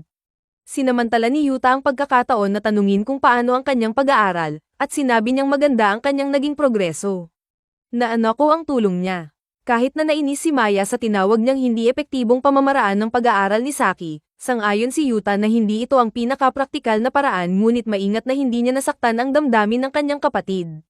Sa kabila nito, tiniyak ni Saki sa kanya na huwag mag-alala, nangangako na magiging maayos siya sa pagsusulit bukas. Sa ganitong isip, bumasbasan siya ng good luck na nagbigay ng ngiti sa kanyang mukha. Kinabukasan, si Yuta ay tahimik na naglalaro sa kanyang telepono matapos ang huling klase nang dumaan si Maru at nagtanong kung may problema. Sumagot si Yuta nang wala, kaya umalis ang kanyang kaibigan. Ang pag-alis nito ay nagpapaalala kay Yuta na kailangan na niyang umalis kung nais niyang makapunta sa trabaho sa tamang oras. Nang dumating siya, sa kabila ng pagsasabing okay lang siya, tila nalulumbay at sobrang malalim ang iniisip ni Yuta, kaya't hindi siya masyadong naging epektibo sa kanyang trabaho sa araw na iyon. Nang malapit na siyang umalis, napansin ni Shiori na ang lalaki ay mukhang pagod na pagod at sinabi niyang hindi pa niya ito nakitang ganito kalungkot. Pagdating niya sa bahay, inannounce niya ang kanyang pagdating sa hallway. Bigla, nang marinig niya ang malalakas na tunog mula sa labas, napagtanto niyang nagsimula na ang isang malakas na bagyo, at ang mga damit ay nakasampay pa rin. Mabilis siyang pumunta sa balkonahe upang kolektahin ang mga ito. Kaagad, sa gitna ng lungsod, ang hindi pangkaraniwang matinding ulan ay nagdulot sa mga tao na huminto at humanap ng masisilungan. Nakita ni Yuta sa balita na ang ulan ay tumama sa buong Tokyo. At dahil sa tumataas na temperatura at halumigmig, maaaring samahan ng kidlat ang ulan sa ilang lugar. Habang lumilipas ang oras, tila lumalala ang sitwasyon, na may tubig na nagsisimulang bumaha sa ilang negosyo sa Shibuya sa oras ng rush hour. Gayunpaman, sa kanyang isipan na malayo sa mga update na ito, muling naglaro sa isip ni Yuta ang mga magagandang alaala kasama ang kanyang kapatid, tulad ng pagpapasalamat niya sa tulong sa kanyang pag-aaral. Sa isiping ito, nagpadala siya sa kanya ng mensahe na nagtatanong kung okay lang siya sa ulan dahil nagtatrabaho siya sa labas. Habang lumilipas ang oras at hindi pa rin siya tumutugon, patuloy na nagmensahe si Yuta sa kanya, na lalong nag-aalala. Pagod na sa paghihintay, kinuha niya ang kailangan niyang dala upang harapin ang ulan at umalis upang hanapin ang kanyang kapatid. Nang madali siyang pumasok sa elevator, literal na nakabangga niya si Saki. Nagulat, tinanong niya kung saan siya pupunta, at nahiyang sabihin ni Yuta ang totoo sa harap ng ibang tao doon. Nang nag-iisa na sila sa elevator, mahinahon niyang ipinaliwanag na hindi niya siya maabot, na lumalala ang ulan, at natatakot siyang baka hindi nag-focus si Saki sa paligid niya dahil baka hindi siya pumasa sa kanyang exam. Nauunawaan ang kanyang alalahanin, humingi ng tawad si Saki sa pagpapabahala sa kanyang kapatid. At tungkol sa exam, inamin niyang hindi siya umaasang magiging maganda ang kanyang resulta. Ipinakita niya sa kanya ang kanyang marka, 74 sa 100. Sinabi ni Yuta na pumasa siya, ngunit itinuro niya na siya ay nakakuha ng 76, kaya't hindi niya siya natalo. Akala ni Yuta na masyado siyang matigas sa sarili, ngunit talagang nag-aalala si Saki. Bumalik sa ibang paksa, muli siyang humingi ng tawad para sa pagkaantala at ipinaliwanag na namili siya sa ibang lugar ngayon, sa department store. Tinanong ni Yuta kung may binili siyang espesyal para ipagdiwang ang kanyang pagpasa, ngunit sa totoo lang, gusto niyang makakuha ng isang bagay upang suklian ang kanyang kapatid sa kanyang tulong, dahil ipinakilala siya nito sa bagong musika, tinuruan siyang magbasa ng modernong literatura, at nagluto pa ng hapunan para sa kanya kahapon upang makapag-focus siya sa pag-aaral. Gayunpaman, sa tingin ni Yuta, hindi ito malaking bagay kumpara sa mga pagkain na niluluto niya araw-araw. Ngunit, gaya ng palaging sinasabi ni Saki, mas gusto niyang magbigay kaysa tumanggap. Sa ganitong paraan, nangako siyang maghanda ng espesyal na pagkain para sa kanyang kapatid hanggat maaari, maliban na lang kung si Yuta ay nagtitiwala lamang sa mga nakatatanda at mas may karanasan na tao upang magluto ng mas komplikadong pagkain. Inisip ni Yuta na ang sinasabi ng kanyang kapatid ay tungkol kay Shiori at tinanong kung ano ang kinalaman nito. Ipinaliwanag ni Saki na siya lang ang tanging tao na maaasahan ng babae. At nahulaan ni Yuta na ito ay dahil magkasama silang nagtatrabaho. Nang marinig ito, lumapit si Saki sa kanyang kapatid at tiniyak na maaasahan siya tulad ng pagtiyak ni Yuta kay Shiori. Gusto niyang umasa ang kanyang kapatid sa kanya para sa mga gawaing bahay, at inamin na minsan ay matigas ang kanyang ulo, kaya't ganito siya nagsasalita. Bilang nakatatandang kapatid, tinanong ni Yuta kung ang isang maayos na paghahanda ng pagkain ay nangangahulugang matagumpay ang kanyang misyon, at kinumpirma ng dalaga na oo. Sa sinabi nito, napagtanto nilang mag-isa pa rin sila sa elevator at nagtanong kung ano ang ginagawa nila doon. Sa daan patungo sa apartment, gustong malaman ni Yuta kung bakit hindi sumagot ang kanyang kapatid sa mga mensahe, at ipinaliwanag ni Saki na madalas na nauubos ang kanyang baterya mula sa pakikinig sa musika na ipinakita sa kanya ni Yuta. Sa susunod na araw, sa isang Miyerkules ng hapon, pinaalalahanan sila ng guro na magsisimula na ang summer break kinabukasan at pinakawalan ang mga estudyante. Napansin ni Maro na parang nagmamadali si Yuta, at totoo nga, dahil kailangan niyang makapunta sa trabaho ng mabilis. Ayon sa kanyang kaibigan, ang pinakamahalaga ay bumalik na ang magandang espiritu ni Yuta mula kahapon. Nang dumating siya sa trabaho, tila mas relaxed siya, hanggang dumating ang kanyang kapatid sa bookstore at diretsyong pumunta sa staff room. Lumapit sa kanya ang boss at sinabi na huwag magpakaubos kung pagod siya, kaya't sinamantala ni Yuta ang pagkakataon na tanungin kung may bagong empleyado. Sumagot ang boss na may isang tao na nagngangalang Saki na dumaan para sa isang job interview sa The Establishment noong Huwebes 16 ng Hulyo. Nalaman ni Saki na hindi siya magaling sa pagsagot ng mga tanong tungkol sa mga libro. Alam niyang dapat siyang mag-focus sa pag-unawa sa mga pangunahing ideya at subukang dumaan sa mga tanong kahit hindi niya lubos na nauunawaan ang lahat, ngunit hindi niya talaga magawa iyon. Para sa kanya, ang paraan ng stress ng mga tao kapag hindi sila nagkakaintindihan ay walang katuturan. At marahil ay nagpapabago ito sa kanya. Sa kabila nito, nagpasalamat siya sa pasensya ni Yuta sa pagpapaliwanag ng mga bagay. Sa totoo lang, sumuko na siya, ngunit binigyan siya ng pag-asa ng batang lalaki, at dahil dito, siya'y nagpapasalamat. Noong Biyernes, natuklasan ni Saki ang kantang inirekomenda niya at talagang nagustuhan ito. Kailangan ni Yuta na maghanap ng mabuti upang mahanap ang kantang iyon, kaya't naramdaman ni Saki na dapat siyang magpasalamat sa kanya ng kaunting atensyon. Habang dumating ang mga gabi, nakahiga sa kama at isinara ang kanyang mga mata, ang isipan ni Saki ay napuno ng mga hindi kinakailangang mga saloobin. Isa sa mga ito ay patuloy na nag-uukit sa kanyang isipan, ano kung nahanap ni Yuta ang kantang iyon sa kanyang magandang katrabaho. Sa una, nagkunwari si Saki na hindi siya nagmamalasakit, ngunit kalaunan ay nagtanong siya kung bakit siya magsusulat ng isang bagay sa kanyang diary na hindi naman mahalaga. Noong Sabado, sumulat si Saki ng mga bagay na wala pa siyang karapatang isulat. Ngunit ginawa pa rin niya ito, na sinisiguradong okay lang. Diary lang ito, naisip niya. Samantalang si Yuta, umuwi ng late mula sa trabaho, at masakit na nag-isip si Saki kung may kinalaman ito sa kanyang katrabaho. Alam niyang hindi siya kailangang ipaliwanag ng kanyang kapatid, ngunit hindi ito nakapagpigil sa kanya na makaramdam ng masama sa pag-iisip na iyon. Kakaiba, habang sumusulat siya, naramdaman ni Saki na ang mga salitang nasa pahina ay hindi tumutugma sa kung ano talaga ang nararamdaman niya. Ngunit sa mga salita sa kanyang bokabularyo, ang galit ang pinakamalapit. Nagtataka si Saki sa pag-iisip kung gaano kaliit ang alam niya tungkol sa katrabaho ni Yuta, at nagdulot ito ng totoong sakit na nagsimula siyang magalit sa kanyang sarili, na nag-trigger ng alon ng pagkabahala. Dahil sa ilang dahilan, naramdaman niyang nais sanang batiin si Yuta pagdating niya, kaya't nagdesisyon siyang mag-aral sa sala imbes na sa kanyang kwarto. Gayunpaman, sa huli, hindi siya nakatulog hanggang sa dumating siya. Kaya't hindi niya siya nabati gaya ng inaasahan. Ngunit nagising siya na may kumot sa kanya, at ang gestong iyon ay nagpagan sa ilan sa mga pag-aalala na naramdaman niya noong nakaraang gabi. Noong linggo ika-19 ng Hulyo, bumisita ang dalaga sa bookstore at napagtanto na napakaganda ng pangalan na Shiyumi. Parang pangalan ito ng isang taong mahilig sa mga libro, minamahal ng mga libro, at nakatakdang mahalin ng mga taong mahilig sa mga libro. Habang pinapanood ang kanyang kapatid na nagtatrabaho, naisip niya na mukhang napaka-mature ni Shiori para sa isang estudyanteng kolehiyo, hindi lang maganda, kundi mabait din at may natatanging alindog. Sa totoo lang, sa tingin ni Saki, bagay na bagay silang dalawa. Noong araw na iyon, nang una niyang makita ang katrabaho ng kanyang kapatid, napansin din niya ang job posting sa pader ng bookstore. Siyempre, hindi ito madali o mataas ang bayad, ngunit sa halip na maghanap ng shortcut, naisip ni Saki na mas mabuti ng dahan-dahan, hakbang-hakbang. Ngunit sa parehong oras, nahati ang kanyang isip tungkol dito. Baka napakahirap ng landas na iyon, lalo na't baka maging kakaiba ang pakiramdam na magtrabaho kasama ang kanyang kapatid. Noong Lunes ika-20 ng Hulyo, huling pagkakataon na niya upang mag-aral bago ang pagsusulit, kaya't nagpasalamat siya na sobrang nakatulong sina Maya at Asamura. Ang plano ay matulog ng maaga at magising na sariwa para ang kanyang isip ay nasa 100% kinabukasan. Noong araw na iyon, kinain ni Saki ang sweet and sour pork na ginawa nila. At nagpasalamat siya para doon.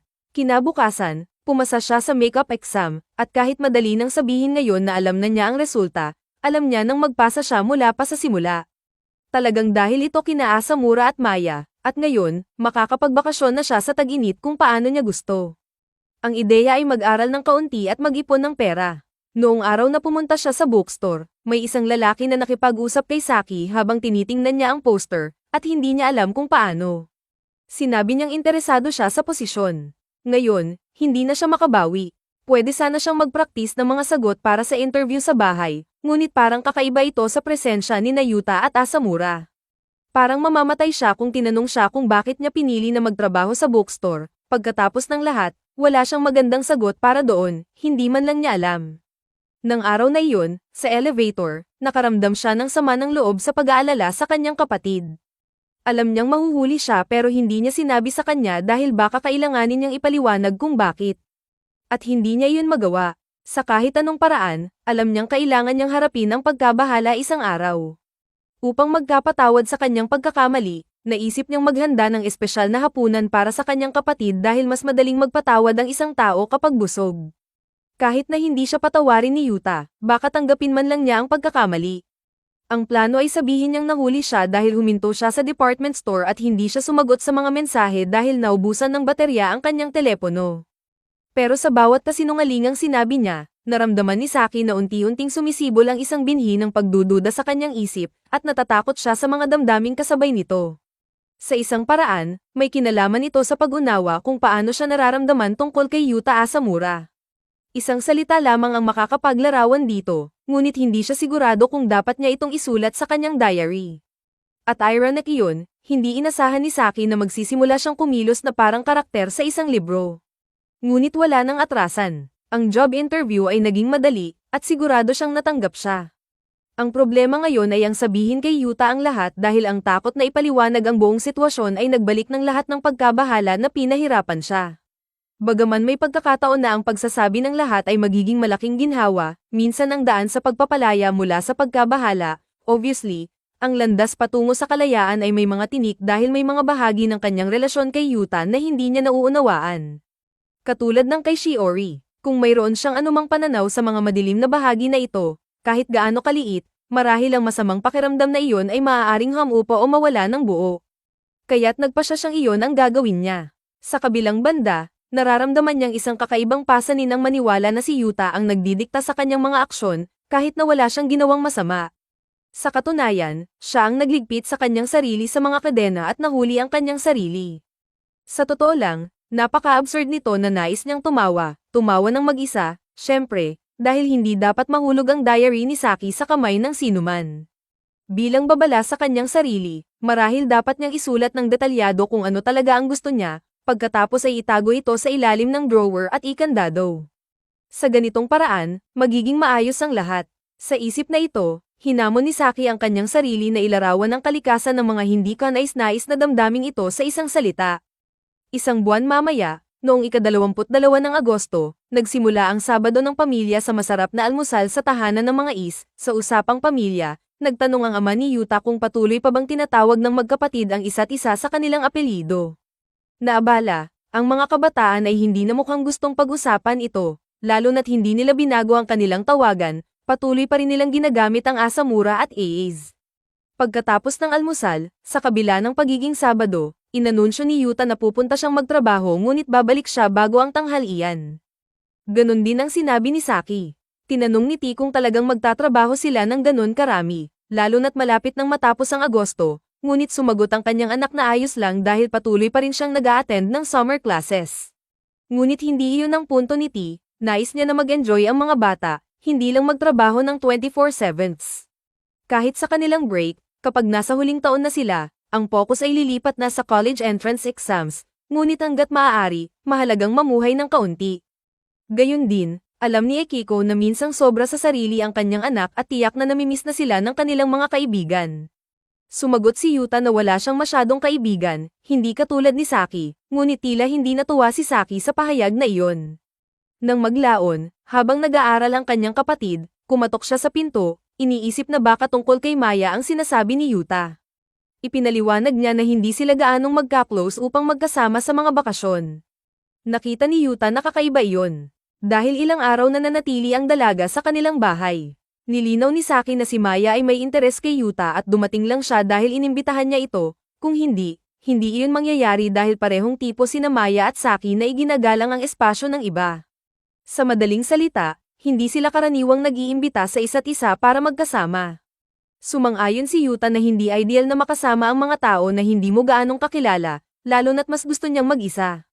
Ilang oras ang lumipas. Lumabas si Yuta mula sa likuran ng bookstore kasama si Shiori, pareho silang nakasuot ng uniforme, at napansin nilang mabilis na natututo si Saki. Gayunpaman, humiling si Shiori kay Yuta na tulungan ang kanyang kapatid. Nilapitan niya si Saki, na naghanap ng libro para sa isang customer, gamit ang katalog na nagpapakita na may 5 kopya na available. Sa kabila ng pagiging bagong release, hindi ito nakadisplay, kaya't pumunta si Yuta sa staff pick section at natagpuan ang libro na nakatago sa ilalim ng isa pang libro. Na-impress si Saki at nagtanong kung paano niya ito nahanap ng mabilis, ngunit ngumiti lamang siya at humiling sa bagong empleyado na ibigay ang libro sa customer, dahil naghihintay ito. Noong gabing iyon, habang naglalakad sila pauwi, sinabi ni Saki na tila may supernatural na kakayahan si Yuta na matagpuan ang librong iyon. Ipinaliwanag niya na sinabi sa anunsyo na ang petsa ng paglabas ay ika-22 ng Agosto, kaya naalala niyang mas matagal nang nakabenta ang librong nasa itaas ng tambak. Bagaman inamin niyang mabilis itong natagpuan. Sinabi ni Yuta na mas mabilis pa sanang natagpuan ito ni Shiori dahil siya ay mas may karanasan. Nang marinig ang huling bahagi, nawala ng kaunti ang interes ni Saki sa usapan. Isang punto, sinabi niyang dumating na ang taglagas, habang sabay namang sinabi ni Asamura na hindi pa natatapos ang tag-init. Upang patunayan ang kanyang punto, itinuro ni Saki ang isang tindahan na nagtatampok ng kanilang koleksyon ng taglagas, ngunit dahil hindi gaanong naintindihan ng bata kung ano ang ibig sabihin nito. Inisip ni Saki na hindi siya masyadong interesado sa moda. Gayunpaman, dahil hindi naman niya siya nakitang nagtatrabaho sa isang tindahan ng damit, hindi ito naging problema. Tinanong ni Yuta kung ano ang ibig sabihin ng kanyang kapatid, ngunit iniiwasan niya ang tanong at lumipat sa ibang paksa. Noong linggo, ang ama ni Asamura ay nag-check ng sirang air conditioner, at sinabi ng ina ni Saki na nahirapan ang kanyang anak sa init mula pa noong bata pa ito. Kapag summer, ang tanging gusto lang niya ay sorbetes at ang pool. Sa paglipas ng panahon, hindi na siya naging pasaway, ngunit inamin ni Akiko na namiss niya ang mga araw na iyon. Ilang sandali pagkatapos, tumawag si Maro kay Yuta para makipagkita agad, kaya pumayag si Yuta at nakipagkita sa kanya sa isang diner. Narinig ni Maro na pupunta si Yuta sa pool party ni Maya kasama ang iba pang grupo, ngunit hindi alam ni Yuta ito, marahil dahil hindi pa siya nakakatanggap ng imbitasyon o baka hindi siya naimbitahan. Nang dumilim at naglalakad na muli ang magkakapatid pa uwi mula sa trabaho. Tinanong ni Yuta kung nasanay na ba si Saki sa trabaho. Kumpirmado niya ito, pinasalamatan siya sa kanyang tulong, ngunit inamin ni Yuta na mabilis siyang natututo. Pati ang ibang empleyado ay pumuri sa kanya. Nakita ang isang bata na masaya kasama ang mga magulang, komento ni Yuta na tila nagtatrabaho sila buong bakasyon, na sinang-ayunan ni Saki, kahit hindi siya nagtagal sa paksa. Pagkatapos ay tinanong niya ang tungkol sa imbitasyon sa pool party ni Maya, at nais malaman ni Saki kung paano niya ito nalaman.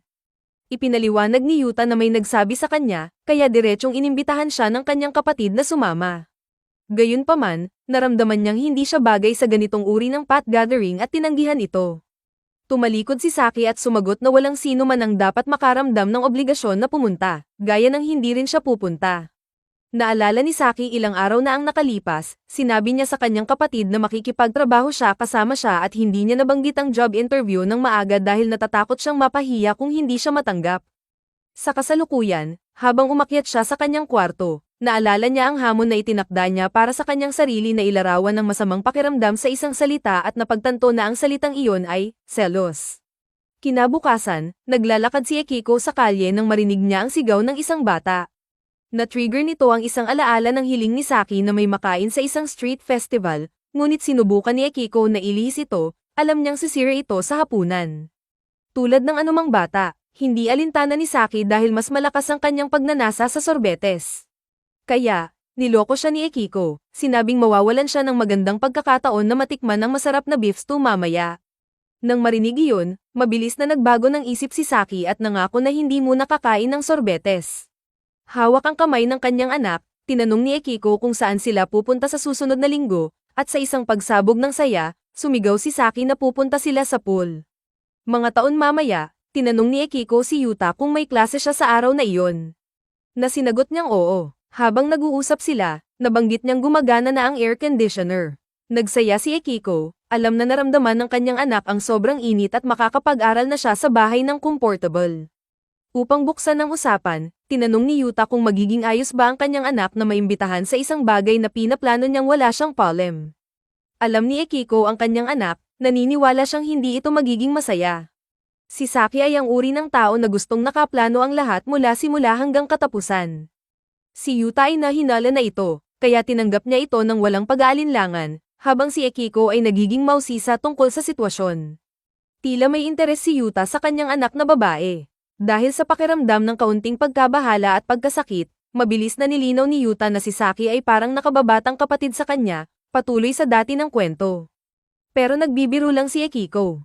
Si Uto naman ay nagkomento na si Saki ay may tendensyang labis na pinipilit ang sarili sa lahat ng bagay, na nagdudulot sa kanya ng labis na presyon. Dahil dito, hindi siya sigurado kung talagang nakakapagpahinga si Saki, dahil ang lahat ng naipong stress ay malamang na pumipigil sa kanya na magpahinga ng maayos. Naiintindihan ni Akiko ang pinagmumulan ni Yuta at naisip na nais niyang dalhin si Saki sa isang lugar upang makatulong na makalimot siya sa kanyang mga responsibilidad kahit sandali.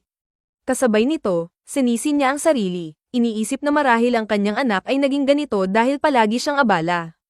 Parang gusto ni Saki na lumaki ng mabilis upang makamit ang emosyonal at pinansyal na kalayaan.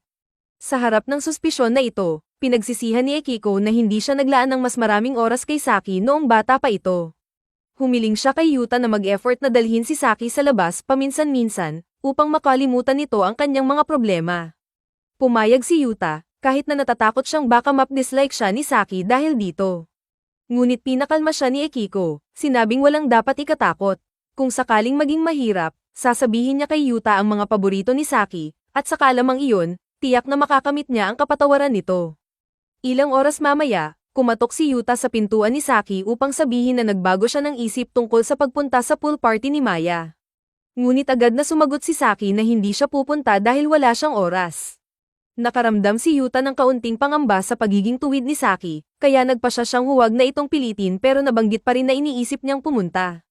Nagtanong siya para sa numero ni Maya, ngunit tumanggi si Saki na ibigay ito, na nagsasabing hindi ito magalang na gawin ng walang pahintulot. Sa halip, sinabi niyang magme-message siya sa kanyang kaibigan upang magtanong, at saka lamang niya ito ibibigay kay Yuta kung pumayag si Maya. Sa ganoong paraan, isinara niya ang pinto sa kanyang mukha nang walang ibang salita. Pagkatapos, sa paaralan, naghanap si Yuta ng isang bagay na nahulog mula sa kanyang bag ng isang babae ang makakita nito sa lupa at ibigay ito sa kanya. Pagkatapos ng klase, nagpunta siya sa kanyang prep course at nakasalubong si Shiori sa daan. Nais niyang malaman kung sino ang kanyang kausap, at inamin niyang ito ay isang propesor sa kolehiyo, na nahihiya sa pagkakasaway sa gitna ng kalye. Sa kabila nito, handa na siyang kalimutan ang kanyang mga problema sa pamamagitan ng pagbibiro sa kanyang katrabaho, gaya ng lagi niyang ginagawa kapag nalulungkot. Gayunpaman, sa sandaling si Shiori ay malapit nang magsimula, nagpakita si Saki, na maling naisip ang sitwasyon. Gayunpaman, ngumiti siya, marahil upang itago ang kanyang tunay na nararamdaman tungkol sa kanyang nakita. Habang nasa trabaho, napansin ni Yuta na nagbibigay si Saki ng kakaibang tingin sa kanya at kumikilos na parang malayo, kahit nasa trabaho. Sa kanilang pahinga, sinubukan niyang lapitan siya, ngunit nanatiling nakapag-isa si Saki, mas pinipiling mag-isa. Nang gabing iyon, bago umuwi, nag-text siya sa kanya upang sabihin na mamimili siya at dapat ay umuwi na si Yuta nang wala siya. Sa daan, nadaanan niya ang isang tindahan na nagpapaalala sa kanya nang sinabi ni Saki na huwag mag-expect ng kahit ano mula sa kanya, gaya ng hindi rin siya umaasa mula sa kanya. Nagtanong si Yuta kung ano ang iniisip ni Saki tungkol kay Maya, dahil sinabing wala siyang inaasahan mula sa sinuman, ngunit sumagot si Saki na hindi naman talaga kaibigan si Maya, parang si Maya ay kaibigan ng lahat.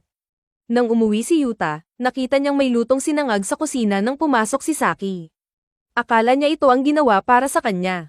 Kaya nagtanong siya kung pwede niyang aiinit ito sa microwave, at pumayag siya. Nagsimula na siyang ilagay ito na may takip, ngunit sinabi ni Saki na alisin ito para hindi maging malagkit ang kanin. Ilang minuto pagkatapos, matapos ang hapunan at nakita niyang bumaba si Saki, inimbitahan niya ito para sa iced coffee, at tumanggap siya, na medyo nagulat sa alok. Sabay, muli niyang binanggit ang pool party ni Maya, at tila medyo naiinis si Saki sa kanyang patuloy na pag-uulit. Gayunpaman, tulad ng nabanggit niya kanina, kailangan ni Yuta ang numero ni Saki dahil naghihintay si Maya ng sagot. Sumuko si Saki sa drama, hinanap ang numero ni Maya, at ibinigay ito sa kanya.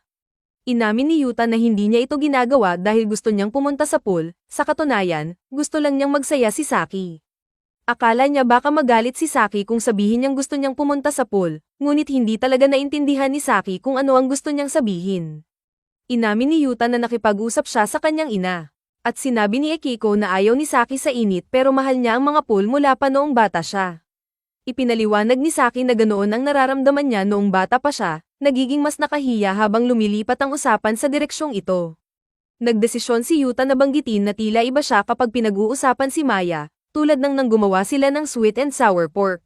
Si Saki ay masaya, bahagyang nakangiti, kaya kumbinsido siya na mag-e-enjoy si Saki sa pagpunta sa pool kung iimbitahan siya ni Maya. Gayunpaman, iginiit pa rin ng kanyang kapatid na wala siyang oras para doon dahil kailangan niyang mag-aral. Sinubukan ni Yuta na ituro na kailangan din niyang maglaan ng oras para sa mga relasyon, ngunit naubos ang pasensya ni Saki at, itinaas ang kanyang boses, sinabi niyang hindi siya makapagpahinga. Nabigla si Yuta at ipinaliwanag na iyon ang dahilan kung bakit siya nag-aalala sa kanya, kung patuloy siyang ganito, sa huli, mawawasak siya dahil lahat ng tao ay kailangang magpahinga paminsan-minsan. Gayunpaman, sa kabila ng kanyang pagtatangkang magbigay ng payo, hindi nakatanggap si Yuta ng verbal na tugon mula sa kanya. Sa halip, sumulat si Saki ng numero ni Maya sa isang piraso ng papel at sinabi na mag-aaral siya. Mamaya, sa dilim ng kanyang kwarto, nag-isa siya sa kanyang kalungkutan, napansin ang isang tape sa kanyang desk. Nang sumikat ang araw, tila hindi siya nakatulog ng maayos, ang isip niya ay naglalakbay pabalik sa mga alaala ng isang pool na lagi niyang gustong bisitahin noong bata siya. Ika-25 ng Agosto, Martes, at bumaba si Saki para sa almusal kasama si Yuta. Tinanong ng kanyang kapatid kung nakatulog siya, at sumagot siya na nakatulog siya ng mga 6 na oras. Akala ni Yuta na dapat ay nakatulog siya ng kaunti pa, ngunit itinuro niya na huli na para doon. Nakalimutan pa niyang maghanda ng pagkain para sa ama ni Yuta bago ito umalis para sa trabaho. Sinabi ni Yuta na huwag mag-alala dahil kumain si Tai ng isang pirasong tinapay bago umalis, at dahil sobrang pagod, hindi masyadong nakaramdam si Saki ng guilt dito. Sa katunayan, sinabi niyang hindi pa siya nakatulog ng ganito katagal, at akala ni Yuta ay nahahabol siya ng pagod. Pinayuhan niya siyang matulog pa, ngunit hindi talaga mapahinto si Saki. Sa halip na direktang tumugon, humingi siya ng tawad dahil sa pagiging tamad at nag-alok na gumawa ng pagkain para sa kanyang kapatid. Habang sinasabi ito, tumayo siya mula sa mesa at umalis sa kusina. Lumayo si Yuta at mas naging seryoso, tinanong siyang huwag tumakas mula sa kanyang sasabihin. Tumayo siya at tinanong kung ano ang sinabi ni Saki sa kanya nang una siyang lumipat. Pagkatapos nilang itigil ang pagiging formal sa isa't isa, sumagot si Saki na sa palagay niya ay mabuti na ayusin nila ang kanilang hindi pagkakaintindihan sa paraang iyon. Pinansin ito ni Yuta, binigyang diin na ngayon ay halos hindi siya natutulog, at ayaw niyang makita siyang nagluluto sa ganitong kalagayan. Sa katunayan, kahit na ideya niya ito, isang bagay ang mga patakaran, ngunit ibang bagay ang realidad. Kaya, ang misyon niya ngayon ay hindi magluto kundi matulog. Kung ito ay karaniwang pangyayari, hindi niya ito sasabihin, ngunit tulad ng nabanggit ni Saki, hindi siya kailanman nagising ng ganito katagal. Nakilala ito ni Yuta bilang hindi pangkaraniwan, kaya inimbitahan niyang umupo si Saki habang nag-prepare siya ng toast para sa kanya, tinanong kung paano niya gustong ihanda ang ham at lahat ng iba pa. Nang handa na ang toast, inalok niya ito ng mainit na gatas, ngunit pinaalala ni Saki na tag-init ngayon. Sumagot si Yuta na nakabukas ang air conditioning at nakakatulong ang mainit na inumin para sa pagtulog. Pumayag siya at kumain sila habang pinapahid niya ng mantikilya ang kanyang toast at kinakain ito kasama ang crispy na ham. Naramdaman ni Yuta ang tunay na kasiyahan, at habang sinisipsip ni Saki ang kanyang mainit na gatas, patuloy na lumalago ang pakiramdam ng kasiyahan. Inirekomenda niyang dapat silang pumunta sa pool. Ang tanging problema ay kailangan nilang magtrabaho sa parehong araw na nakatakdang mag-outing, na 2 araw mula ngayon. Nangako si Yuta na makahanap sila ng paraan. Tulad ng pagpapalit ng shift sa ibang tao, halimbawa, mamaya, habang naglalakad sila sa kalye ng magkasama, humingi ng tawad si Saki sa paraan ng pagtrato niya sa kanya kahapon. Pagkatapos makita siya kasama si Shiori, nakaramdam siya ng sama ng loob. Ngunit dahil napagkasunduan nilang maging tapat sa isa't isa, hindi na niya itinatago ang kanyang nararamdaman at inamin kung ano ang naramdaman niya. Gayunpaman, nais niya ring maging tapat si Yuta, inamin kung nagde-date siya sa kanyang katrabaho o hindi. Sinabi ni Yuta na hindi siya nagde-date at tinanong kung bakit inisip iyon ng kanyang kapatid. Sinabi ni Saki na kalimutan na ito dahil hindi niya rin alam kung bakit. Sa pamamagitan ng paraan, sinabi niyang kahanga-hanga si Shiori, maganda, mabait, maunawain, at may magandang sense of humor. Pagkatapos sabihin ito, pinagsisihan ni Saki ito, iniisip na baka naaapektuhan niya ang kanyang kapatid sa pamamagitan ng labis na pagsasalita tungkol sa babae. Napagtanto ni Yuta na nagdala siya ng bisikleta mula sa nakagawian. Kahit na naglalakad lang sila. Susunod, malalaman nating ang tape na natagpuan ni Saki sa kanyang desk ay isang diary recording ni Yuta at ng kanyang ama mula noong pumunta sila sa beach maraming taon na ang nakalipas, noong bata pa si Yuta. Nang gabing iyon, pinakinggan ni Saki ang tape sa pamamagitan ng kanyang headphones mula simula hanggang wakas.